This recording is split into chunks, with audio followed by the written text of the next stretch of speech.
late start. I had I don't know what's going on with the YouTube live settings at the moment, but you have to change how you're going to broadcast in the menu. And then it was like, so I changed it to horizontal, as I always do. And then it said, oh yeah, you need to change the settings. So it wouldn't let me go live until I'd done that. But I think I've managed to work it out and stay horizontal. So that's the important thing. Well, hello and welcome to 2023's longest live stream, the birthday live stream. So it's, let me just get it up on the thing here. Hello, everybody. Now, I'm starting a bit earlier than normal, of course, because I am off work today because it is my my birthday. Excuse me a second. I'm just getting up the thing on my screen here so I can read the comments. There we go. So who's in the chat today? Glenn Wilson, Tet Himmel, hello. Hello to the two of you. Joshua Wood, hello. Ferryby Viking, hello. Edward Pops, happy birthday and happy cake day from Joshua. Thank you very much. Hi, Andreas. Thank you very much. Now, you may see at the bottom of the screen, I have enabled super chats and super thanks. So don't feel that you have to donate. But if you would like to buy me a pint for my birthday, then it would be much appreciated. But please don't feel that you have to. And certainly in absolutely no way ever to anyone give more than you can afford. So what I thought we'd do today is I've got quite a few different topics on the go. I've been sorting out my Hesse Darmstadt battalions today. I've got 2 of those. So we may get time to look at those. We probably won't, though. What I also need to do desperately is paint some epic Space Marines. These are Phalanx Warders. So I'll be dry brushing those. That's for a game against General Dan in the week, hopefully. I've got some Perry's French here, which I think I've already done a review of. But I'm going to build the action poses as action poses. These are going to be for Lord of the Sharp. And then if we get a chance to go into it, we've got a few hours, so we might do. I'm going to get these bad boys. I'll start converting these into my... maybe not that one, that's the command. I can start converting these guys into my Vistula Legion. Now, of course, the Perrys are bringing out a proper Polish regiment box set soon. So if you haven't already started converting some Poles, then don't be stupid. Don't follow me. Wait for the Perrys. So you'll be pleased to hear that if you listen to the background today, there is no whirring going on. My printer is currently silent, which is a bit of a shame. The FEP sheet needs changing. I thought about doing that on the stream as well, and I might do with the light fades later. But what I wanted to do, and I'm not going to be able to because of the FEP sheet situation, was Lucas at Piano Miniatures has just released his files from his latest Kickstarter. So I was hoping to get the Death of Lan printed and reviewed in real time, but I'm not going to be able to due to the FEP sheet issue. So that's a bit of a shame. And that's something that people who are thinking of getting 3D printers and getting into it. Sorry, I'm just trying to zoom in a little bit more. Hang on. People who are looking at getting into 3D printing, which I would highly recommend, need to think about is the time and the effort that goes into replacing some of the parts. Now, FEP sheets do, they are reusable parts, not reusable, they're consumable parts. That's the phrase I'm looking for. So they do need changing now and again. This one had a very small tearing. I managed to repair that, but I think the time has come that it needs changing properly. I got another sort of half a dozen prints out of it, so it was definitely a success. But I think you know, I was on borrowed time, and now is the time. So I might change that later. As I say, as the light fades, that might be something that we do in a low light condition, because we started a bit earlier today. We've got quite a bit of light. Now, those of you who are not in the UK may not know, but the last few days we've had terrible weather. We've had a storm come over and really batter the country. So that's blown through now. We've got quite a nice sunny day, although I hear that the weekend is going to be pretty grim again, even by British standards. Oh, I'm going to need to move this so I can scroll up and down. Who haven't I thanked for that birthday wishes? John Clarkey, I've not thanked you, so thank you very much. Good to see that the dice that you've put on your message there is showing a 1. So a classic Tim dice.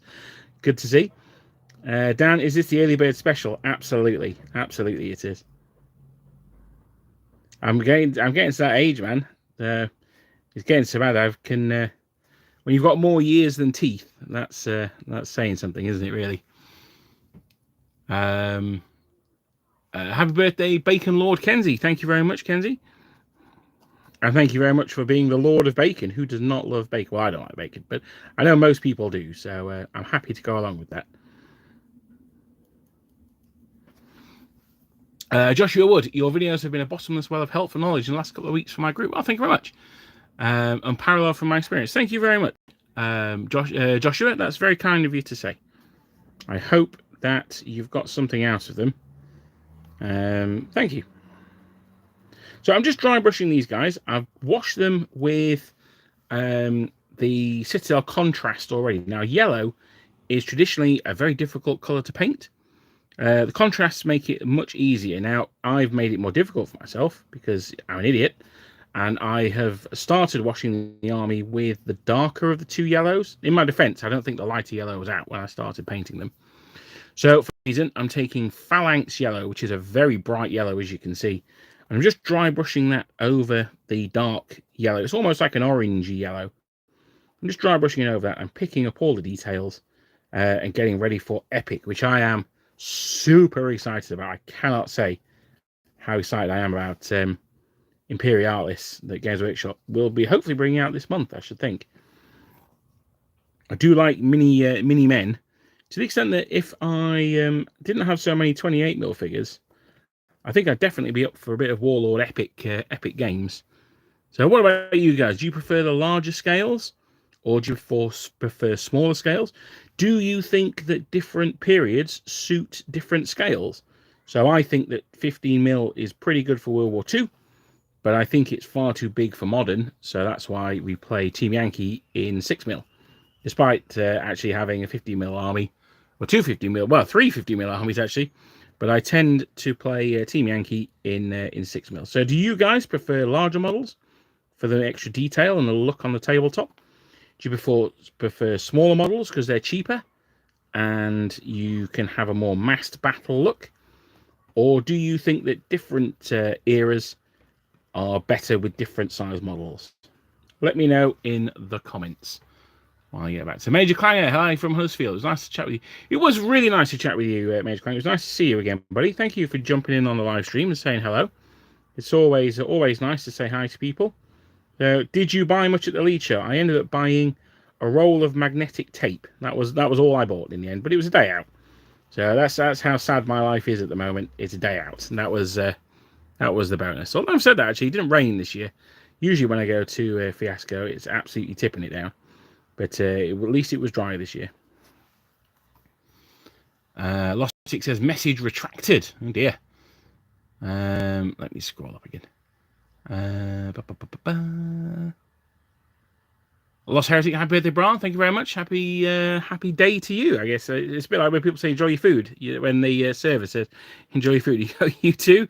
That's super embarrassing. Alaric Barber, happy birthday. Thank you very much, buddy. Let me just bung that there. Amazing Klein, happy birthday. Thank you very much. Yeah, Fiasco is sort of my birthday show. I never end up buying much there. To be in fairness, I have just bought myself a Viking army from Victrix. So I bought 3 bags of their Vikings. So that's 180 models. So yeah, I mean, not that I didn't have anything to paint already, but that's definitely a winter project. Hopefully, if I can focus, I can get all those done over the winter.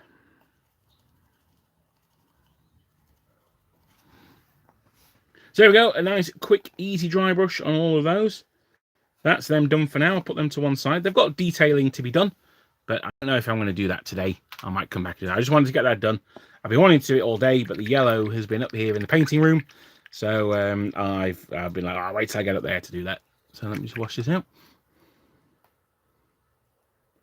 Army Painter makes a great yellow. Okay, fair enough. I've not really looked at many of their paints, apart from the ones I got free from the Warlord Open Day, which are made by Army Painter. So it's definitely a range that I need to look more into, and that's a good heads up. Thank you for that.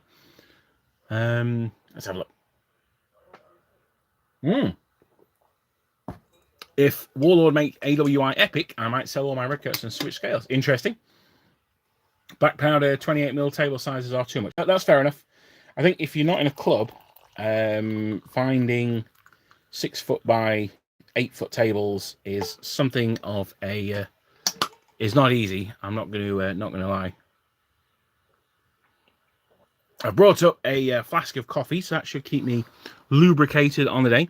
You may have seen on the thumbnail as well, I've also brought up some Napoleon drink to Irish Legion up my my coffee later, so that's good. What I thought I'd do, actually, something that we picked up at where was it that we went to?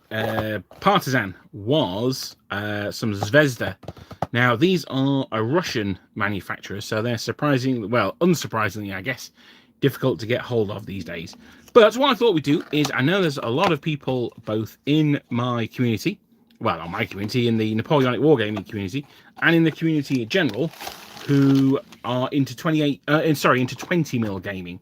So I thought we'd have a quick look at these. I have extolled the virtue of Zvezda models before, and I think we'll have a nice look at them. Now, these are 1/72 scale. They're 20mm. Now, I'm not going to build them, but let me have a look. These, I would say, are probably the premier 20mm manufacturer out there. Had to make a bit more volume, and Zvezda seem to switch towards making these small sets. So they do their own games that are kind of hex-based. The Art of Tactic is their game. So you only need sort of 3 dudes represents a unit, particularly when it comes to cavalry. So if we look at this chap here, now these are Russian dragoons. These are not a command. These are just sort of regular dragoons. We've got this guy here. Just make sure he's on the center of the camera. Now he is absolutely gorgeous. The sculpting on him is fantastic. They're a fairly hard plastic. I don't know if you can hear that. And it means that you get a lot of crisp detail. So remembering that these models are 20mm. Now these are 28mm, so this should give you an indication of difference of size. So there you go. There's a 28mm Grenadier against a 20mm Cuirassier. This guy, he's got, if we're looking at sort of sculpting detail, one of the things that's a little disappointing is he's looking off to his left. So he's looking across the mold. So you would expect there to be a mold line down the middle of his face. There is not. That is absolutely beautifully cast. There's not a single mold line down his face at all. Brilliant. That's my main criticism of the Perrys, is when they have the faces along the mold, then you get the mold lines down the nose, but there isn't any on him. Now you can see, again, detail wise, he's got his buttons modeled on here. He's got one up there as well. He's even got the top of the reins modeled into his fist. There, he's got the tassel hanging down from the saber there. Now his I've just bent his scabbard. So that should be straight down there. His horse is quite nicely animated as well. Now, he's a 1-piece cast. Most of them are 2 pieces. So we've got this one here. He's a charging guy. Now, one thing I don't like about him is his face is very passive. It'd be better if he was shouting or something like that. But this is the left half of his body. This is the right half of his body. They obviously connect in the middle here. The pegs, from my experience, sometimes a little wider than the holes. So you just need to widen them a little bit with the point of your knife. It's quite easily done. So I'll just do that now. Now, one thing that this is a little bit unfortunate about is the saber is bent, and this is quite prone to snapping with this plastic. The connection onto the saber is very, very thick, so you might actually be better off cutting off the saber at the hilt and then just replacing it with a bit of plastic rod. It's probably what I would go for. They come with bases, so these are the 2 bases for the horses. We've only got 1 horse on this sprue. We've got 2 horses and 1 man on the other sprue. So we've got these 2 horses here. And this is the third Dragoon. Now, he's a really nice one. He's firing his pistol. Now, again, if we look at the details that are on here, you've got the lock on the pistol. Really nice there. You've got the sword knot sticking up in the air because the weight of the sword has pulled it down and just popped that up in the air like that. Again, the face is a little passive. He's not shouting or anything. He looks fairly fairly sanguine, which, you know, he's galloping at full speed, about to gat someone to the face. I'm not entirely sure how sanguine I would be, but maybe this guy's made of sterner stuff. But no, these are absolutely great. These are Russian Dragoons. I've got 2 boxes of those at Partisan. And will they ever get painted? I don't know, maybe. But with Zvezda in particular, because they are so nice, I would recommend getting them. They're increasingly hard to get hold of due to the problems in Eastern Europe.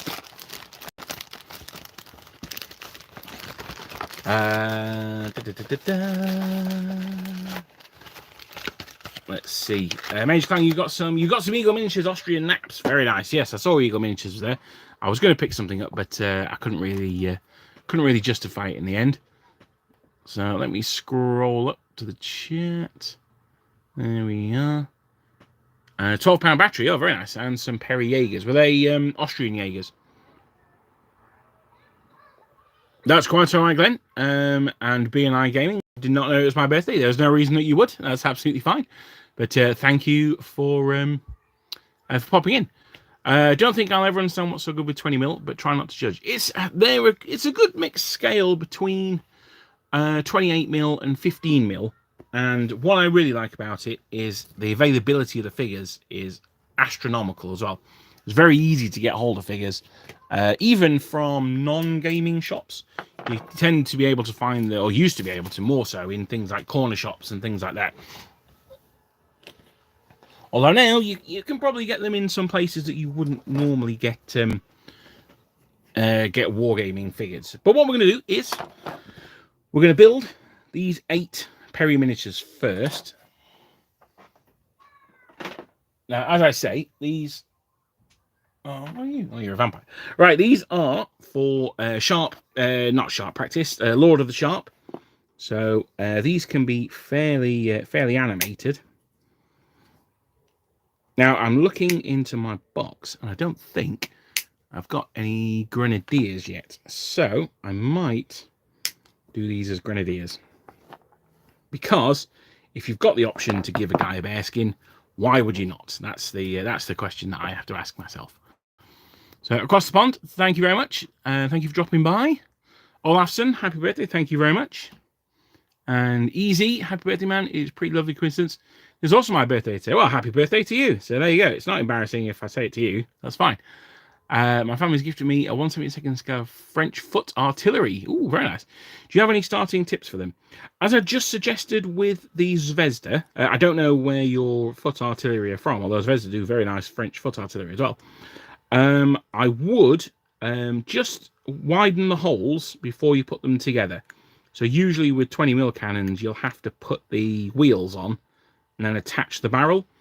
So the first thing I would suggest is just put your knife in there and just spin it round and just widen the holes a little bit. You're going to need glue to glue them together anyway. Don't just push fit them. You know, do use glue. You'll want polystyrene cement for that. So the glue that I'm about to use, that type. You can use super glue as well, I suppose. The other thing I would suggest with artillery is if you can, if there's a choice of barrels, then don't glue them on. Just rest them on top of the carriage, because then you can swap them in and out for medium artillery or heavy artillery, or 6-pounders or horse artillery or whatever. The cannon carriage, particularly for the French, is pretty much the same. The Guibraval system meant that they were done to sort of the same design. So you can probably just get away with swapping out the barrel, and you've got a 6-pounder, swap the other one in, you got yourself a 12-pounder. One of Napoleon's daughters. Paint-wise, I used to use Dark Angel Green for the carriages, and that was super, super wrong. I now use... I use a mid-green, which is... I can't remember. I think it might be Militarum Green or something like that. It's not this sort of dark army green. It's the base one that's slightly lighter than that one. Let me see if I can find out. I might be able to. If I can navigate the new Games Workshop website, which is an interesting one. Let's have a look. Citadel color.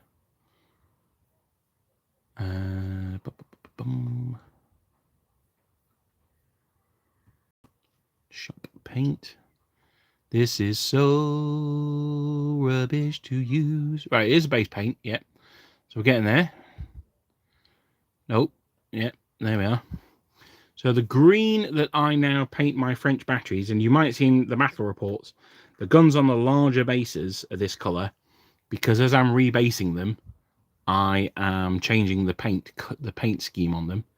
It is I want to say it's Death World Forest, but I've just seen Death Guard Green. It could be that one. Let's have a look. No, it's definitely Death World Forest. Death World Forest is it's quite a browny green. It's like an olive green. So that's what I would recommend for the gun carriages, Death World Forest. Now there will be equivalents for Vallejo or Humbrol or Army Painter, whatever you use, and that's fine. Just if you do use those things and not Games Workshop paints, just have a look online, and I'm sure there'll be Google Army Painter Citadel equivalent or Vallejo or whatever it is you use, and I'm sure that'll come up with it. So I'm just cleaning these. Oh, Russian Jaegers. Okay, fair enough. Going for a nice mix there. Good to see.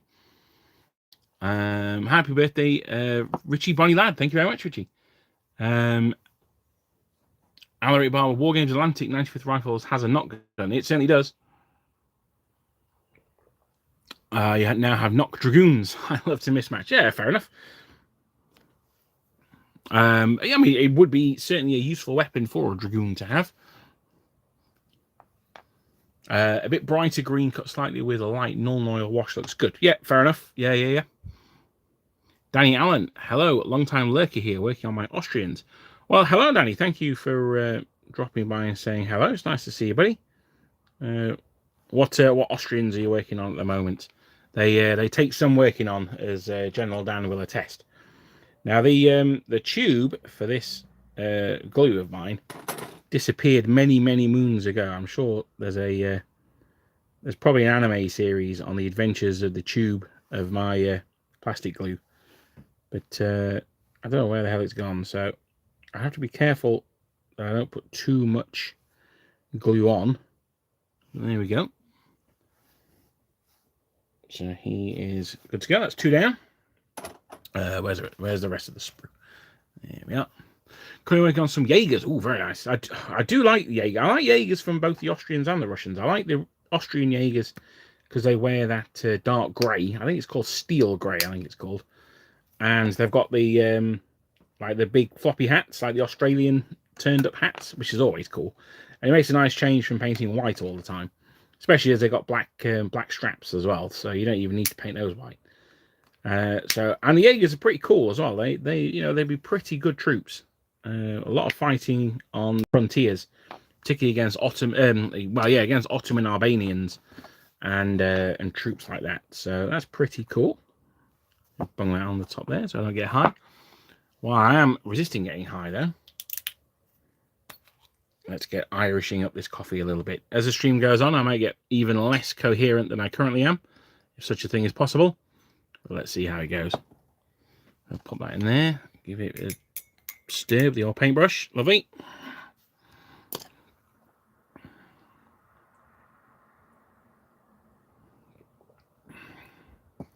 Moving back to Austrian Grenadiers. I love Austrian Grenadiers as well. Are they 28mm? Are they the Victrix ones? Or have you gone with a different manufacturer for those? Yours look good. Well, thank you very much. They're getting there. They certainly, I think they look a lot better in the Death World Forest. I tend to wash that with a Thonian camo shade. Then the idea is to do an edge highlight on all the corners of the carriage. I think I've only done that on one gun though, and then I got pretty bored. Pretty bored of doing that. So maybe one day I'll go back and do it. I don't know. I've got far too much artillery actually, so I can. I'm thinking I might base some for Spain and some for Europe, possibly even some in the winter. I don't know. Yeah, I haven't quite decided. We'll have to see how good the Austerlitz sequence in Napoleon is to see if it can inspire me to rebase some snow-based artillery. For the Warhammer Waterloo rules. Oh, yes, mate. You are kicking it old school. I love that set of rules. I've talked about it a few times on the channel. It's absolutely bananas, but that doesn't stop me loving it. In fact, speaking of the Waterloo rule set, it's based on the War of the Ring, and I have been trying to get a few guys together to play War of the Ring for quite a while, but it's not come to fruition yet. But hopefully it will one day, because it's a crazy game. If you approach it with a fun mindset, it's a very good game. But yeah, you can break it very. I think if you have Aragorn and Arathorn in the same unit, which you can do, I mean, don't ask why, and Gimli, then you cause infinite hits with that unit. So that's always my favourite combo. Maya is still working on my Bavarians. They held up decently against French zombies on Halloween, but it doesn't hurt to have more. Absolutely, yeah, because because there's going to be plenty of zombies, so you always need more troops to face off against the zombies, particularly because as your men die, there's going to be even more zombies. So yes, no, I agree. You definitely need them. You can't underestimate a zombie horde. Now I've cut this guy's musket off because I'm daft. What I should have done, and what I will do, is glue these guys to the bases first. Now, these are just round Perry's bases. They come in their World War II sets, which are very useful. My local gaming shop, not the Outpost where I normally shop, but another one called Wargames Emporium, they sell sprues individually, which is super handy. So if you're after a command group or something like that, if you see the getting started videos I do, I often recommend just buying solo command groups. Then I can get them from Wargames Emporium. But because they split the boxes, they don't really sell the bases. So they have a big crate in the shop that's 50p for a sprue of bases. So I just got 2 more of these yesterday, of the round bases, and I got 2 more rectangle sprues yesterday as well. So let's see. Do I print any of the Piano Wargames miniatures? My printers be working harder than the children in Africa. Well, it's funny you should say that, Olafson, because yes, yes, and some Spanish, yes, and some more Spanish horses. I've also got on just in front of me. I've got these bad boys. I've got some Gepards, because who doesn't love Gepards? And something that I was maybe thinking about getting around to in this stream, but I'm not going to. Some DeVale miniatures, Lord of the Rings. This one is Elendil, or Ellie, as he's known to me. Which is a shame, because if it was Isildur, I could do my my Elrond impression. But never mind. So yes, I print far too much stuff. Honestly, it's insane. It really is getting to be a serious issue. In fact, those epic miniatures I was just dry brushing, they were printed as well. It's unfortunate actually. I have found when going to wargaming shows and things like that now, because I have been printing, I find it very difficult to justify buying miniatures. And that's a real issue, because if everyone feels that way, then the shows are going to disappear and the traders are going to disappear, which is why I'll always try and buy something while I'm there. So when I went to Partisan, I got the Dragoons here. I also bought some Perry's Colonial troops as well. So I'll always try and get something from the shows if I can. But it is getting increasingly difficult to justify picking up new models. Even to myself, let alone any significant others. I'm a fan of War of the Ring. What was your go-to army? I've not played it for a long time. When I did, I had Rohan. Rohan was my army for it, which is absolutely ridiculous. We had so it was when I worked at Games Workshop. We got into it.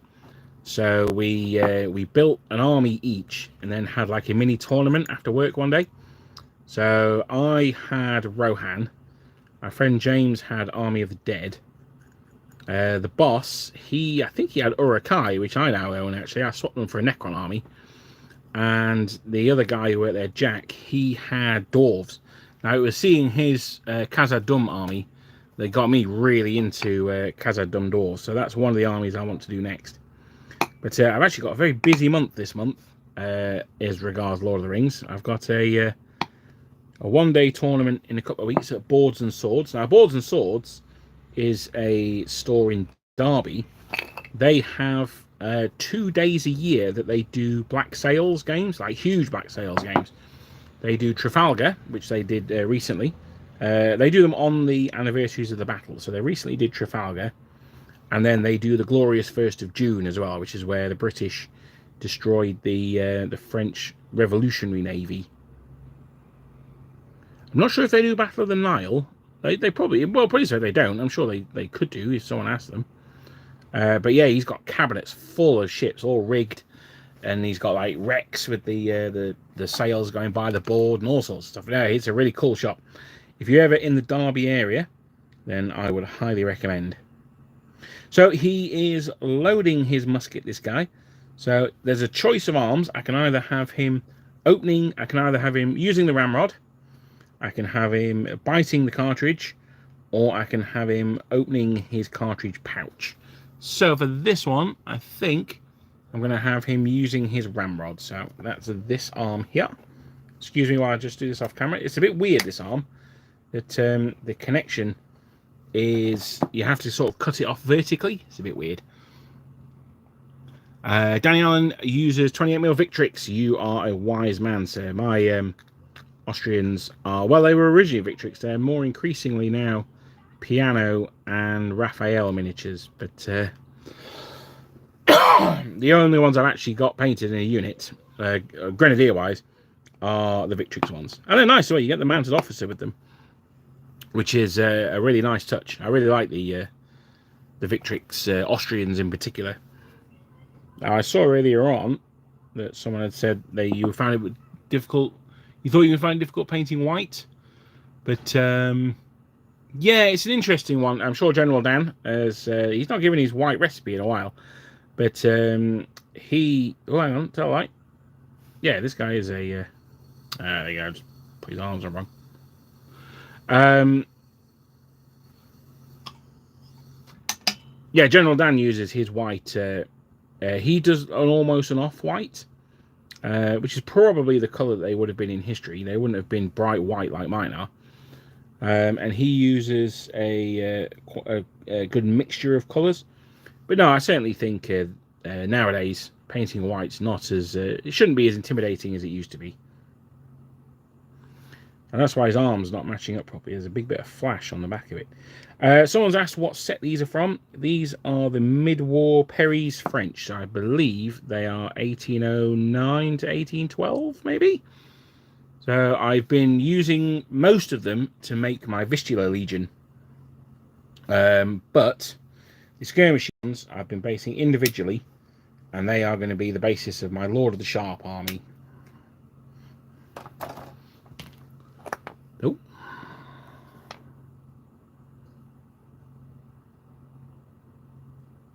Together like that. Danny Allen, I don't suppose you are on Twitter at all. Good for hobby. Twitter is very good for hobby. I am on Twitter a little bit. I tend to use it for trolling people though, so it's probably best that my Twitter and hobby don't mix, shall we say. But to be honest, I'm finding Twitter, I've never particularly liked Twitter, and at the moment with all the stuff that's going off, particularly in the Middle East, I just find it so incredibly depressing. I'm not one for burying my head in the sand. I follow the news and all that stuff. But I just tend to find at the moment in particular, there's a lot of people talking about subjects they know absolutely nothing about. And I find it very, very irksome. So I'm trying to stay off Twitter at the moment. But I have to say, I've never particularly used it a lot. I think in my entire Twitter lifetime, I've sent maybe 100 tweets. And that includes replies to people. So.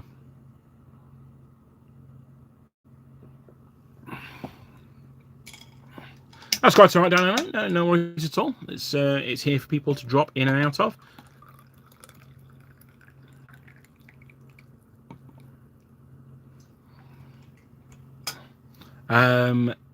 Joseph Alonia, happy birthday, thank you very much. And 213 AIB, happy birthday, thank you very much. One of the OGs is 213, so it's nice to see you, buddy. I've still got in my my email box, my inbox. I'm a bit of a sentimentalist at heart, and I've still got in my inbox the email I got from YouTube, where first ever subscriber.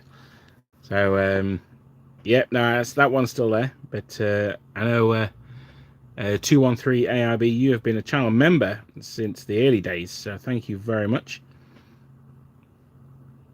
Now, I don't push membership. I don't push Patreon or anything like that. I do have a Patreon. I don't think I've got any. Well, I hope I haven't got any patrons, because I've not checked it in about 2 years, if not longer. So if you are a Patreon, if you are a patron, or Patreon, as I should say if I'm Epic Wargaming TV, and I've been ignoring you, well, so, sorry, but thank you very much. But I don't push those kind of things, but I am going to push it today for 2 reasons. One, it's my birthday. So if you want to buy me a pint, there are super thanks and super chat down below. But secondly, adverts on YouTube at the moment are absolutely appalling. They really are bad. They had a new policy recently where so my ad blocker has to be turned off and things like that. So if I get to 25 channel members, I am going to disable adverts during my streams, because even I'm getting to the point where it's super egregious. So if we get to 25 channel members, then I will be disabling the mid-roll ads. So there's an incentive for anyone who wants to get in on that. Now, something that I have, so I've got one for Mordy and Glory. Shout out to Tim if he's listening. You can like gift memberships. Now, I'm not really sure how that works. Yeah, I don't really know how it works, but I'm looking into that as well. But that's a way that you can,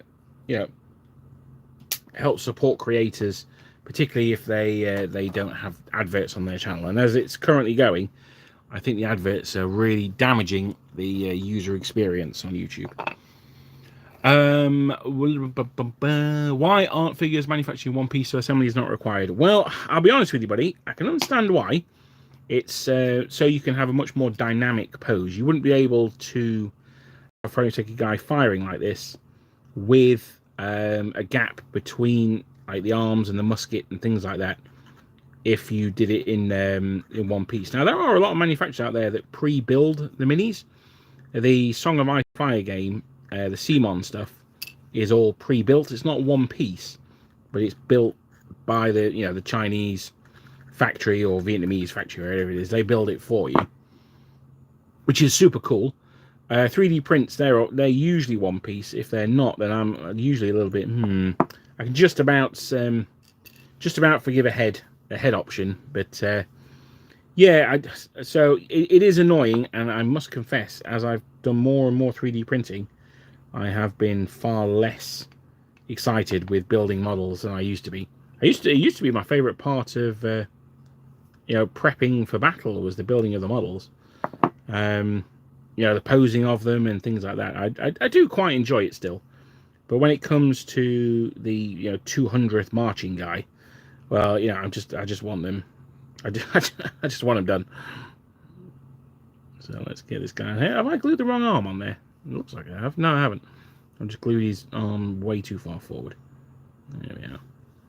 Apologies for the sounds in the background. I don't know what's going on out there. I don't know if it's my guy the guy over the road, Minnie's changing his metal fence again, or I don't know.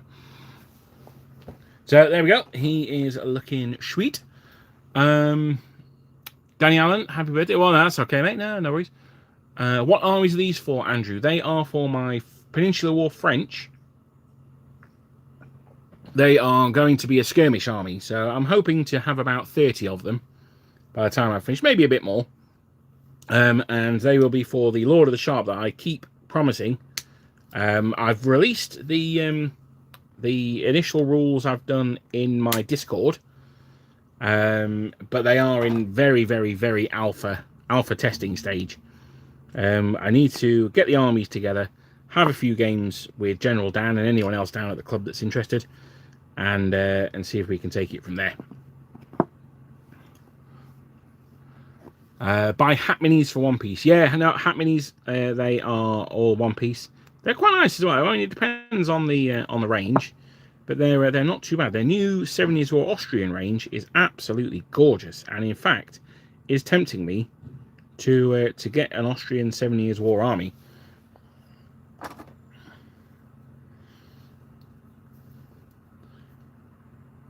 General Dan with his coming in clutch with his white recipe. Thank you very much, General Dan. It's been a while, so you've probably had it off your cut and paste. Off your cut and paste.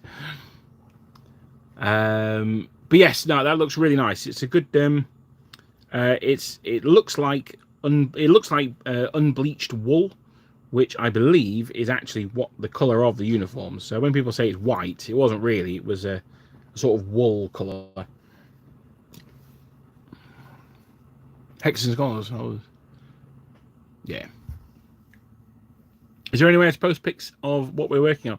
There is a Facebook page for the channel. I don't tend to use that very much either, I'm afraid. I certainly should use it more. So you can post them on there. Or the Richie, you're in the chat. What's the link for the Facebook group for that Richie runs? So Richie is the guy who's back of his head. You've seen quite a lot in the videos that we've done on our 100 days campaign. So he runs a YouTube page, so you can pop them in there. Oh yes, there we are. So yes, these are going to be very similar to the new Polish minis from Perry Miniatures. They said that they're going to do a sprue of action poses, which is these guys really, and marching poses. Now I've got these French from them, and I've also got the Franco-Prussian War Prussians. I've got a couple of boxes of those, and they're basically exactly the same. Obviously the figures are different, but how they work is basically the same. So you get I want to say 6 sprues of, so for argument's sake, you get the marching one, you get 6 sprues of marching guys, and then you get 2 sprues of skirmishing guys. And if you get the skirmishing set, then those are reversed. So you get 6 of the skirmishers, 2 of the marching dudes. You also get the same command sprue in each box, which I think is a bit of a missed opportunity. If I'm going to criticise the Perrys, and how dare I, but if I am going to, I'm going to say it's a shame that there's only one command sprue. So the figures are pretty much the same. I've got a command sprue here, so we'll have a look at that in a second. But that is something of a shame that you've got just the same command. It'd be nice if you had, say, a marching officer and then an officer directing fire or something like that. Or even, dare I say, a mounted officer. But that said, that's what the Perry metals are for, and they're very good value. They're not particularly expensive. And when it comes, I've just been doing a start collecting for the Swedes. I've been writing the script for that, and unfortunately, it's a bit of a weird one. I'm like, I don't want to keep using the Perrys, but the Perrys are the cheapest and the best, so difficult to recommend anyone else really.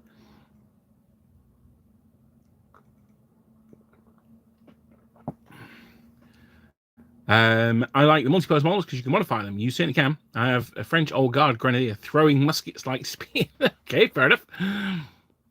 I just finished painting my Eugène de Beauharnais model I had commissioned last year. Oh, fantastic. So now I have an overall commander for my Italian and Vistula Legion. You definitely have to get that one posted up, buddy. Get that posted on the old Facebook pages.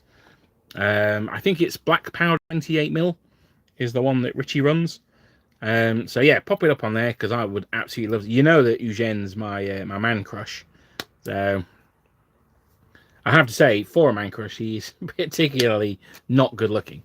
But there you go.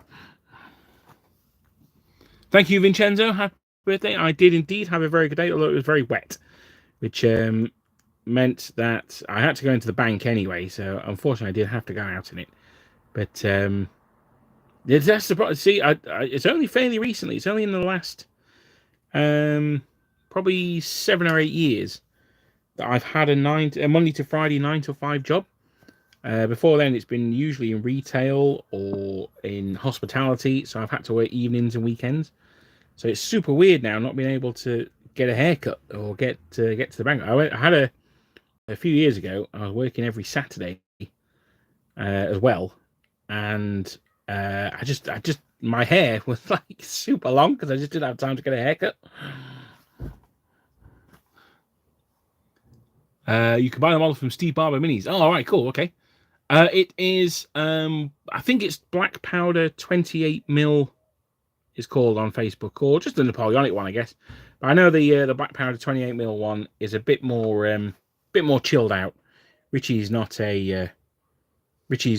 draconian, unless you tell him that Sunderland are better than Newcastle. If you tell him that, then he'll probably ban you.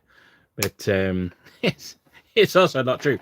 You can certainly say that Newcastle are better than Manchester United at the moment, anyway.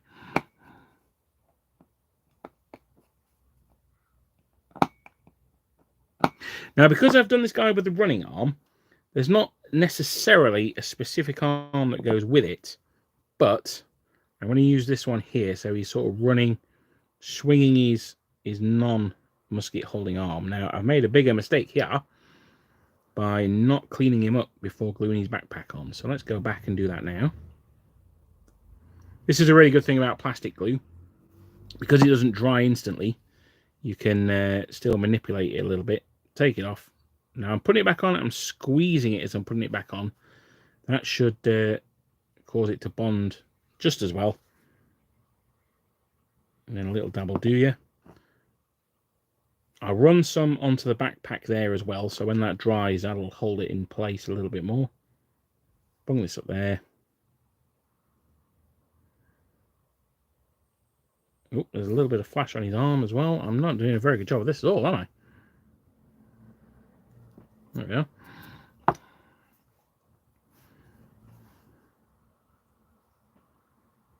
I'll have that on there.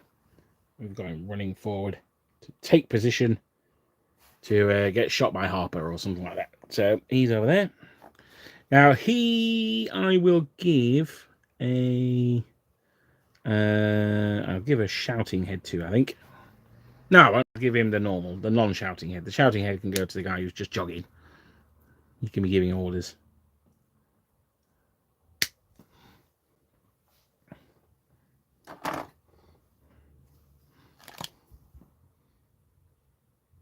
So how are we getting on here? Just let me check something. I'm doing okay there. Doing okay there? Fantastic. All right. Checking it. All the hardware is still working.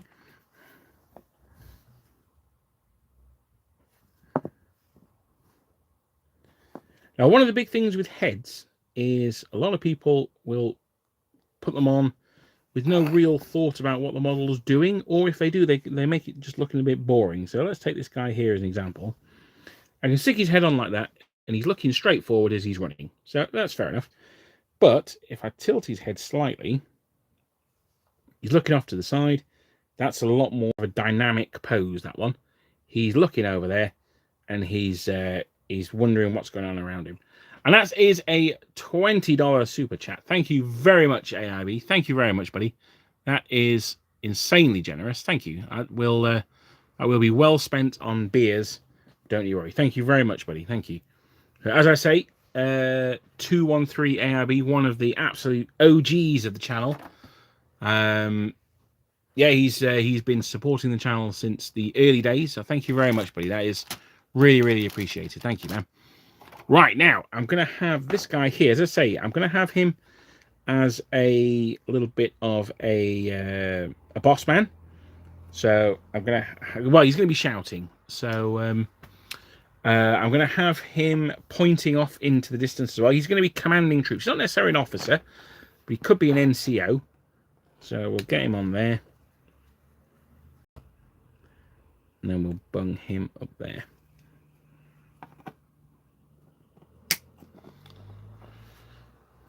Oh, hello. There's the... oh, no, picture's back. My picture disappeared then. The problem is, being this high up, I don't really get very good reception from the Wi-Fi. So the laptop that I use to monitor the comments and things like that, sometimes it runs out of juice. Now I've gone to put his head on there, and that's a bigger mistake because I need to post and tag me. Oh, fantastic! Let me see if I can get that up then. Now let's see, what arm can I use that's pointing? I've got a couple that are pointing across the chest. That's a bit weird. What about on this side? So this is one sprue. There we are. I've cut it in half to make it a bit easier to see what I'm doing. Is there a pointy arm I can use? Not on there. So this is the arms bit. Let's see. Looks like he's going to have to be pointing across his own chest. Now, make sure you get one that's got epaulets on, if he's an elite companyman, because that's what he will be wearing. Let me see. I've not got a notification of that yet, but that's probably just because my computer's not got great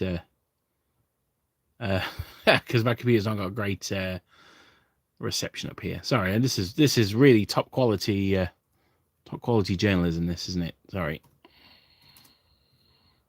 There we are. That Power 28mm gaming.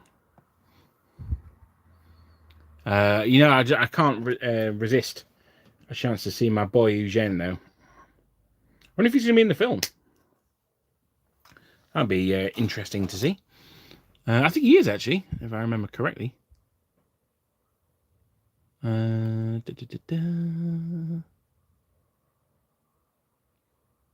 very nice. Oh, yeah, he's looking good, man. Oh, yeah, he is nice. Oh, I may have to hit Steve Barber up for one of those. No, very nice. I tend not to see him at shows, actually. I don't know if he goes there or not, but I guess with the wonders of the internet, I can always order from him. How many of your start collecting guys have you actually followed? Mentally, absolutely every single one of them. But to buy myself, actually, none is the secret. Actually, no, that's not true. The Spanish one I did. So the Spanish one. Now, the reason that I haven't is because of the main army. So the main army is French, British, Austrian, and Russian. Actually, the Russian one, I sort of did, but that was how I bought my Russian army. So with the rest of them, I already had the armies before I started the channel. So I don't really want to follow them because I've already got those armies. And to be honest, some of the videos are very much based on the lessons I learned by getting stuff wrong. So that's another part of it. But no, the Spanish, yeah, I followed my guide for the Spanish, and the Russians were pretty much how I'd bought my Russians already. Although I think the difference was with the Russians, I bought the army. I bought individual boxes instead of the army, like the battalion box set. But that's because the battalion box set wasn't out when I bought all the individual boxes. I bought them like the weekend they came out, or maybe the weekend after. at Selwig, which was always one of my favourite shows. I absolutely loved Crystal Palace Park. I still love Crystal Palace Park, but I don't know if the show's still there. Actually, even if the show still exists. But yes, no, I bought them all at Selwig before the guide came out. So he's going to be running. He's got the musket over his shoulder. Now he's holding it in quite a weird way. The way he's holding it is he's got his finger here. Let me get the knife so I can show you a bit better. He's got his finger underneath the lock, holding it like this. Now, weirdly, that was a way that NCOs are allowed to hold a musket, but no one else. So I don't know why they got to hold them in a special way, but that's the army for you, I suppose. So here he goes. These. I don't know what's going on with my knife. I think I need a new blade. Yeah. Dreadful. So I don't know its entire aspect of being in the colonies, but our Victrix carries better deals on Warlord in both quality, quantity, and price. Well, quality is going to be a subjective thing. So I can't say to you, yes, the quality of the Perrys is better than Warlord. Because it's up to you, isn't it? If you like the Warlord minis, then no. One of the big things that I sometimes get a little heat for, which is fair enough, is I prefer the Warlord Russians to the Perry ones. A lot of people say that I'm daft and that the Perry ones are much better. It's fair enough. If you prefer the Perry ones, then get the Perry ones. But certainly money-wise, the Perrys in the UK are a lot better than Warlord. I don't know about abroad because it obviously depends on the markup for each individual company. But certainly using UK prices, the Perrys are probably the cheapest per miniature.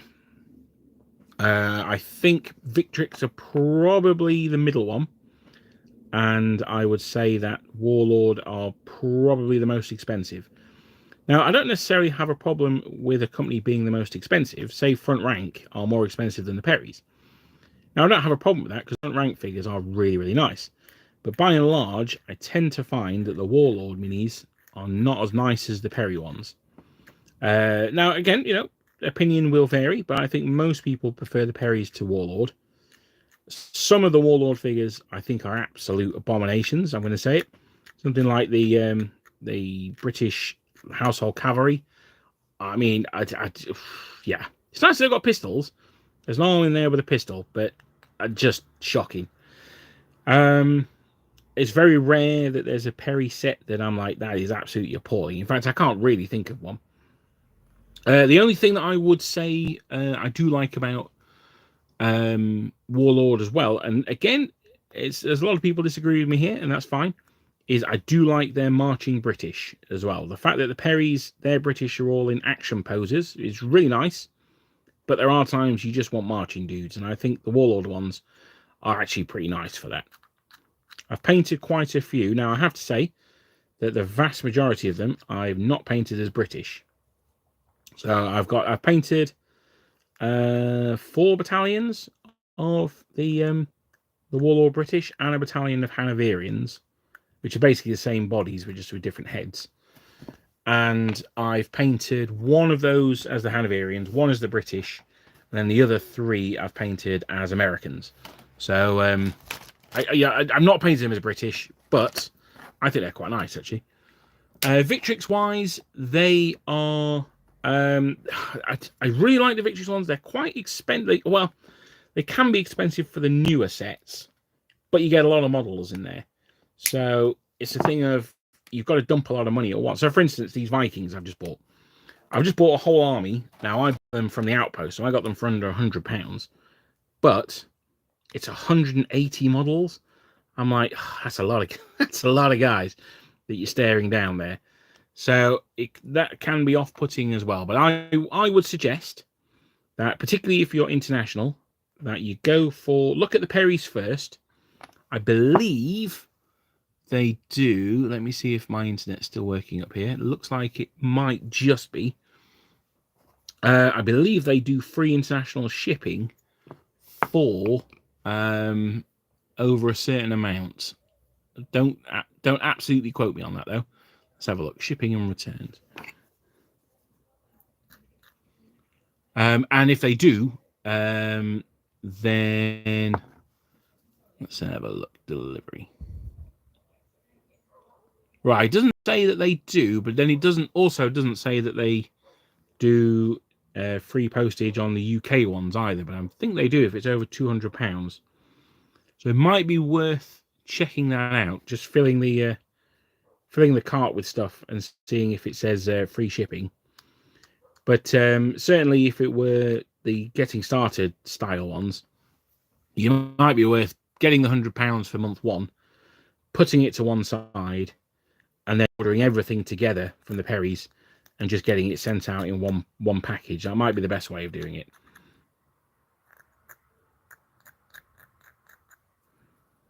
But again, I mean, well, the other thing is its availability as well.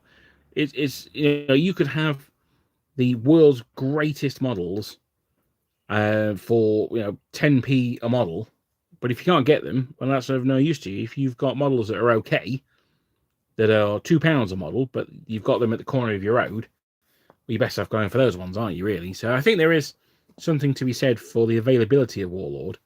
I know that they've got quite a lot of... they're quite aggressive in their marketing to other retailers. So I think there's probably something to be said for that. And I certainly wouldn't feel bad if it's easier for you to go for Warlord. I don't think you're crippling yourself if you go for those models. Let's have a look. Sounds like you need to turn the Start Collecting guide into something along the lines of a tale of four gamers. Yeah, that'd be cool, actually. That would be awesome to do. But again, it's a question of time, and unfortunately, there's not many armies I'm interested in. I don't already own. Take for instance. So here would be a really good example: the Duchy of Warsaw. So they're about to come out. The Perrys are about to release their plastics for those. Fantastic. There's not been plastic Duchy of Warsaw before, but I'm like, I've got the files to print them, and I've got an army that I bought from Morawski Miniatures. I've got 2 brigades worth of models of those in the cellar. So really, if I said, well, you know what, yeah, I'm going to do the Start Collecting, well, I would recommend really that you go for the Perry plastics, and it would be a bit daft for me to buy £200 worth of Perry plastics, or £100 or whatever, when I've already got an army that I've bought and paid for that was not cheap. I mean, I got them at discounts, not because he gave me a special discount or anything, just because I bought them when he had a sale on. But it's difficult because any armies that I'm really interested in. So another example would be I'm currently writing Start Collecting for the Swedes, but I'm not massively interested in collecting a Swedish army. So I guess I could do 1806 Prussians. That could, or maybe even Saxons. That could be two ones that I could be interested in doing, I suppose. So maybe, Dan, maybe that's not a bad shout. You might have to get Tritinium Hobbies yourself, and maybe a couple of other people involved in that. That's not a bad idea at all, actually. Because before the big COVID price hikes, Warlords eventually was cost per model, but now I get as many. Yeah, exactly. Yeah, I think, to be honest, availability would be my number one thing, and the second one would be probably price per model times by quality. So I might do a video on that, actually, where the factors that you put into those are your own, and that's really what decides whether you buy from one manufacturer or another. The other good thing about Warlord and Perry is they're actually pretty interchangeable. The models are very, very similar size-wise. So if you end up buying, say, I don't know, a Perry box, and you need to buy a command group, then you can always buy a Warlord Games command group. Although, if you saw my review on the Warlord Games command group, then you might understand that I would not actually recommend that you do that. Olafson says, he says, scroll down a bit. I heard someone saying that they held them like that to be able to look down the line, which is on the left. Oh, right, okay, fair enough then. Well, that would make sense, I suppose. I guess that's a question for a reenactor, isn't it, I suppose? I'm sure they would know the practicalities of that.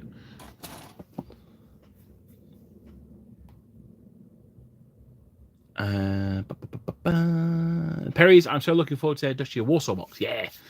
At the moment, their Wars of the Roses Light Cavalry are their best set. Okay. I've not checked those out, actually. So I probably should.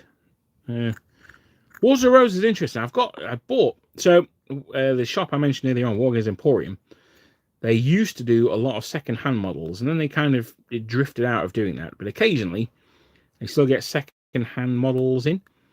And some bloke was selling, I think it was bags of 24 front rank Wars of the Roses for like a tenner. So I've just bought a whole front rank Wars of the Roses army, probably 2 armies worth. And I don't know, I've painted quite a lot of them. They just don't excite me, and I don't know why. I just can't explain it. It's a bit like when I sit down to paint my Republican Romans. I get ready to paint them, and then I just lose absolutely all interest in them. I really don't know why.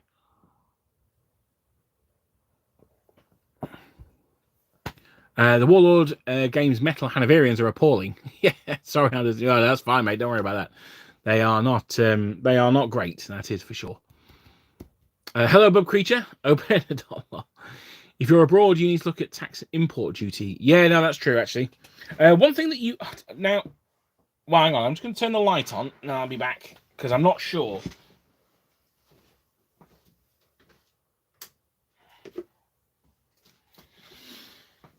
But you might be able to claim back VAT. Now, I don't know. I don't quote me on this. I know you used to be able to in the UK, and I think they stopped it. But if you're buying stuff overseas... you might be able to claim back VAT. I honestly don't know, but it might be worth looking into if you're ordering quite a lot. Yeah, customs and excise can be an absolute pain in the arse. Hopefully you don't get pinged, but occasionally you do. That is unfortunately just one of those things. I'm sure I've probably told this story before, but I used to really like the models. The game was... I used to really like the models for Dystopian Wars, and the army that I was, or the net fleet, I guess, that I was going to get was going to be the Ottomans. I was like, yeah, I really like these Ottomans. Didn't get around to getting them, and then Spartan Games just went bust overnight. So I never got a chance to get an Ottoman fleet. And then some dude in Australia was selling one, and it was a lot of money. It was 200 quid, and I'm like, that is a lot of money. But you know what? I'm only going to buy it once. 200 quid. Okay, fair enough. So it was 200 quid. Then the shipping was another 50 quid. And then it got pinged by customs, and that was an extra 100 quid. So in the end, a fleet that I already thought was a lot at 200 quid, and it costed me 350, and it's still in the box. I can't. I almost can't. I'm too scared to get it out and paint it in case I ruin them. So I might have to send those off to a pro painter one day, so the fleet can cost me even more money. But you know what? I'm glad I've got one. But yeah, no, that was a expensive lesson to learn from buying abroad. That was pre-Brexit as well. So now it's probably even worse.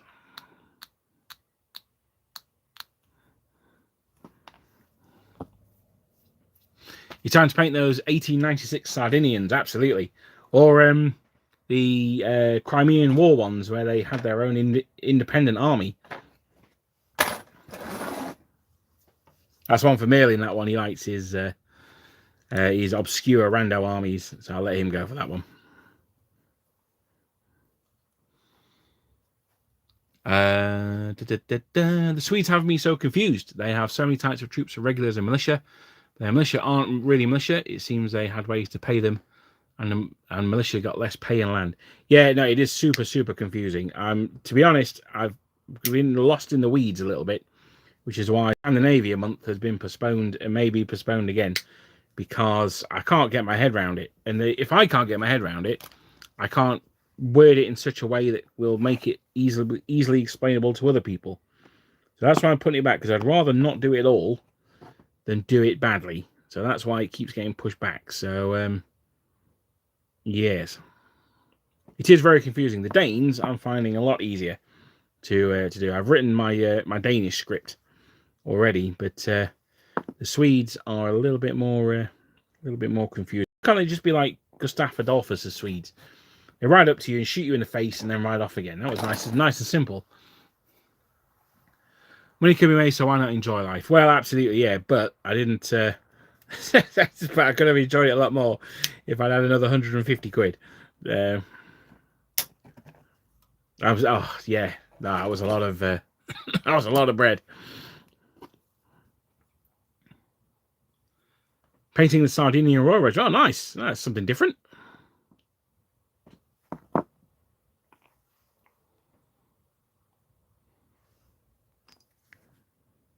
So it's definitely getting dark. The clocks have gone back here in the UK. It's now what, 20 past 4. So yes, the Wednesday nighters I think are going to have to be put on hiatus. I'm afraid, at least for the time being, because it's just going to be too dark to do. By the time I finish work and get home, it's going to be. I mean, I don't get home till 5:30. So that's why I start the streams at 6, because it gives me time to get everything set up. Excuse me, and have a cup of coffee, and stop coughing like this. I thought it's called a gone, but it's definitely come back again. So yeah, I think with the just the light conditions. Although that said, one thing I might try is sort of evening ones. They're just hangouts rather than sort of paints. They could just be like builds like this, or just hanging out, shooting the breeze and chatting rubbish. I don't know. We'll have to see how it goes.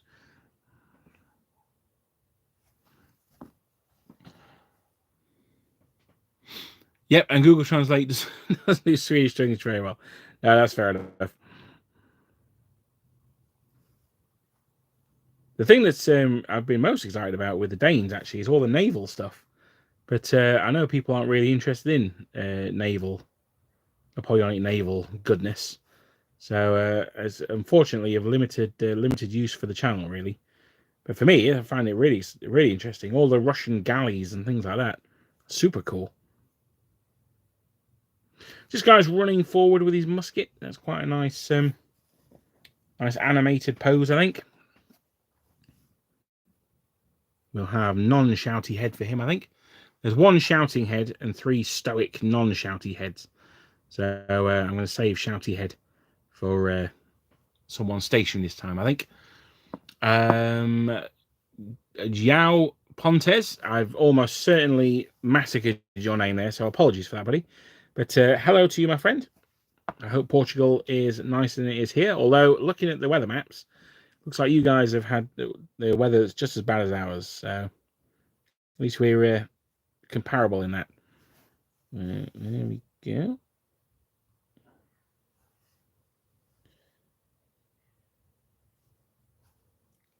So again, I'm just going to twist his head a little off to the side, just so he looks like he's looking where his musket's pointing.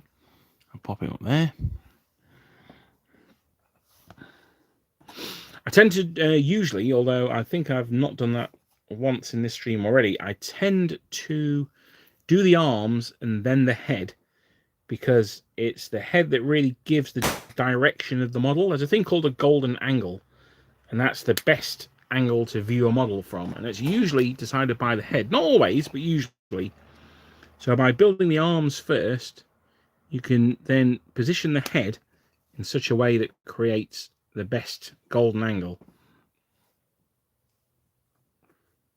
Oh, Merlin, I invoked your name. I've obviously summoned you to the chat. Hello.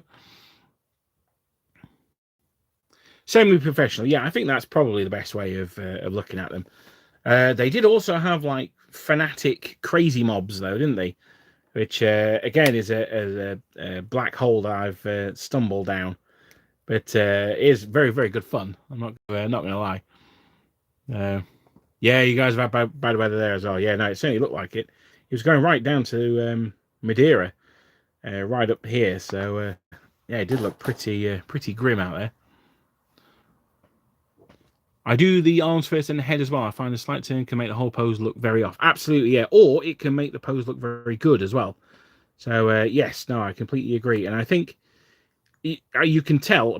So I went to a bolt action tournament recently, and you can tell with the people who just throw their models together. I wasn't playing, I hasten to add. I was just watching. You can tell the people who just throw the minis together and those who actually really put a lot of thought into it. So yeah, that was an interesting one to see, particularly with the bolt action models, because they can be a little bit goofy if you don't really think about how you're building them.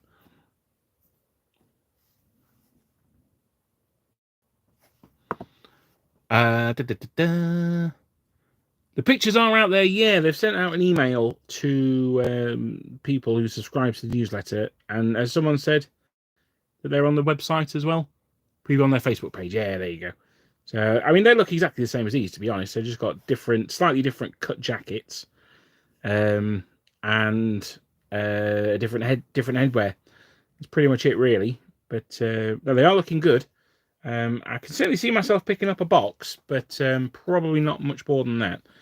And it will probably be a skirmish box, so I can use them as like voltigeurs and things like that.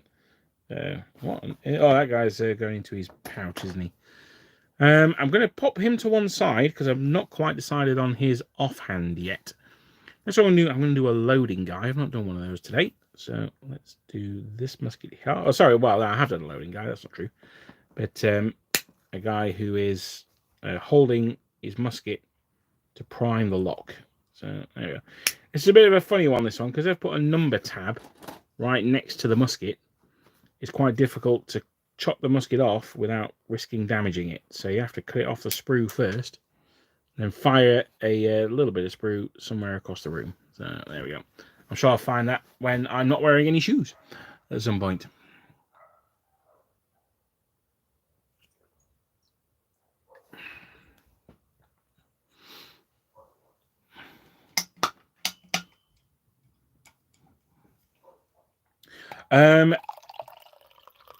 João Pontes says, are there any Melitias? I'm not sure what they are, to be honest, buddy. So I don't know.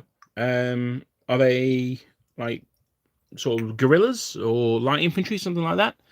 I'm not being funny. I honestly don't know. If you can let me know what they are, then I might be able to point you in a direction. But I'm certainly no expert. If you want to know anything about miniatures for guerrillas, right? Okay. Not that I'm aware of. I mean, I don't want to risk being offensive. I don't know how different Portuguese clothing would have been to Spanish clothing at the time. They may have been completely different, so feel free to ignore what I'm saying if they are. I honestly don't know. But I know Hat do... they do Spanish guerrillas in 20 mil. The best place to look really would be a website called Plastic Soldier Review. Now they break, basically if it's a 20 mil set that's ever been released, it's on there. They tend to break them down into manufacturer and period. So you can look for either, I want to see all of the Atlantic miniatures for argument's sake, or all the Revel ones, or all of the Hat ones. Or you can say, right, I want to see all of the Napoleonic British ones. So it's really, really good site for that. They've usually got pictures of all the models on there as well. Not all the time, but usually, unless it's only just been released, they've usually got the pictures up. And in fact, they often have the pictures up before they've got the review up as well. Do I mean that Swedish had fanatics? Well, from what I've read, there was one battle where... So this is more in my research of Rejewski. But there was a battle where a load of Swedish militia were told not to advance. And then they were led by a preacher. And he was like, yeah, no, sod this. We're just going to go in and go crazy. I don't know a huge amount about him, I'm afraid. But as soon as I found out about him, I was like, well, I need to know more about that. So that rather put a spanner into the works. They've been researching that battle. But that's a video I've not done much work on in a while as well, and that's a biggie, that one. That's probably going to be another hour-long one. Any suggestions on how to base Wellington, Picton, and Uxbridge for black powder? Not epic. Well, I tend to base all my commands on round bases. So I would probably have...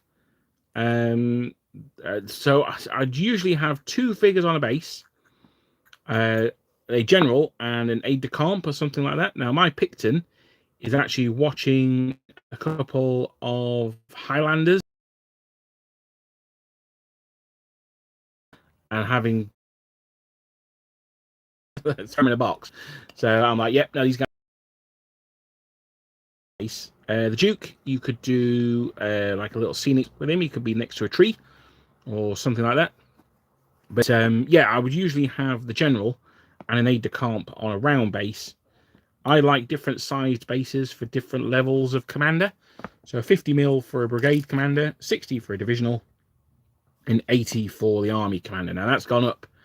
I originally had brigade commanders on 40 mil bases, just one model, but they looked a little bit cramped on there. So that's why I've tended to go for larger bases these days.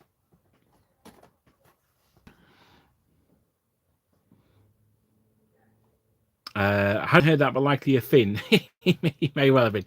Did it end well for them? Well, you'll have to listen to the video when it finally comes out. But it was certainly an interesting move, that's for sure. But that's for a video on a Russian guy, a guy called General Rayevsky, who was fighting in the Russo-Swedish War of 1809, I think it was. But there's a guy in Sweden now who's a bit of a national hero. He was the Swedish commander at the time, and he was the guy who said, no, wait for the signal, basically. And this guy was like, yeah, nah, sod that noise. 1808 to 1809, yeah. I think this battle was 1809, but I could be wrong on that one.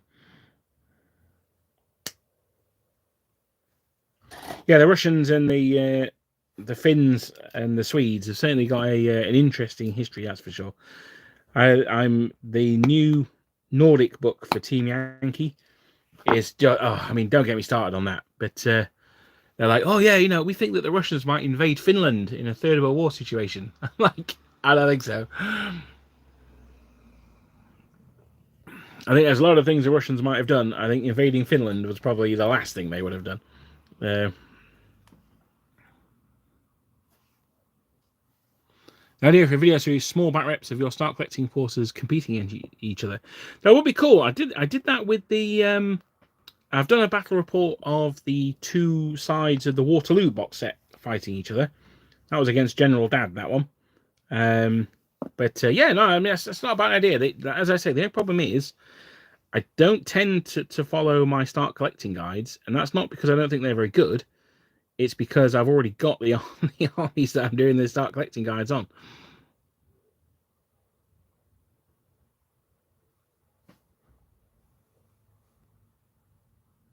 In fact, that was an option for today, actually, was the, as I say, the only one that I've really followed myself is the Spanish one.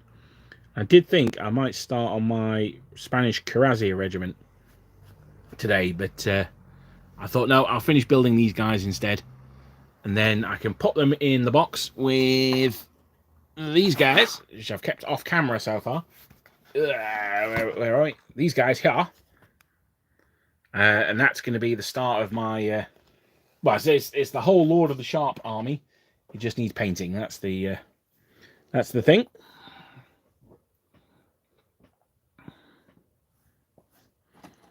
So the final dude here. What time are we on? 4:30. So we're halfway through the stream. I might have a sit back and a just a chat on with you guys after doing this guy. So if you've got any questions, then now's the time. Well, I mean, not now, so yeah, so whenever. But I'm going to have a sit back. I've just refreshed my coffee cup, and I might have a chat with you guys.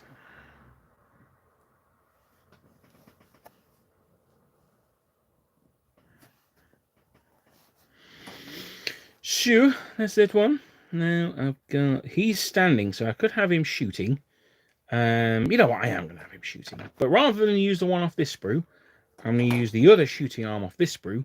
Then I can eventually throw this one away and keep the other sprue, and I've still got some usable parts on there. Why I keep all these sprues with usable arms on and stuff, I have absolutely no idea.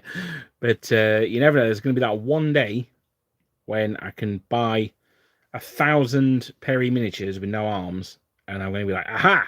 I've got all the spare ones I can use for them. Because I've got no arms, they're going to be 50p for all 1,000.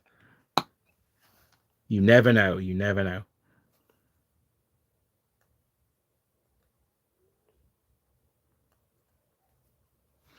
So I'm remembering to clean up the arms before I glue them on here. I'm not remembering to do it on camera, though. Let me move the camera back up there. I've just noticed again the donation from 213 AIB. So thank you very much again for that. You are a true gentleman. Thank you. Anyone else who wants to contribute towards my birthday drinks? There is a super thanks down below. So thank you for anyone who contemplates that, as the internet investigator would say. Well, she'd say it in a really thick, like West Yorkshire accent, which I can't do. I can barely do South Yorkshire, so I certainly can't do West Yorkshire. She's very good, though. She's very good if you're into that kind of thing.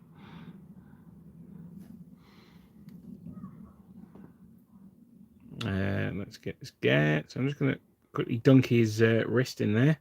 You don't need too much on his wrist, so that should be enough.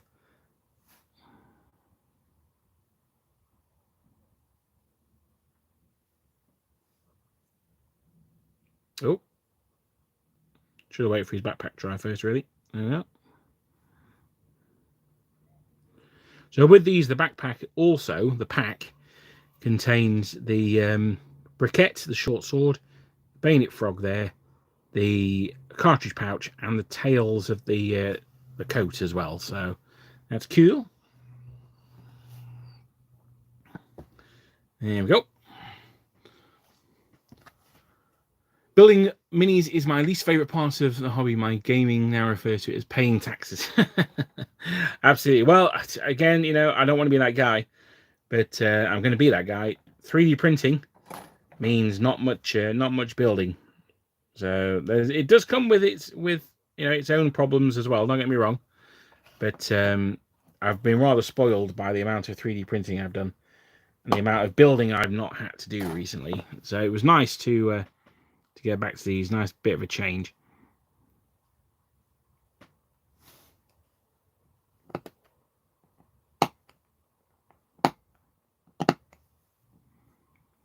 So just trim the flash off here.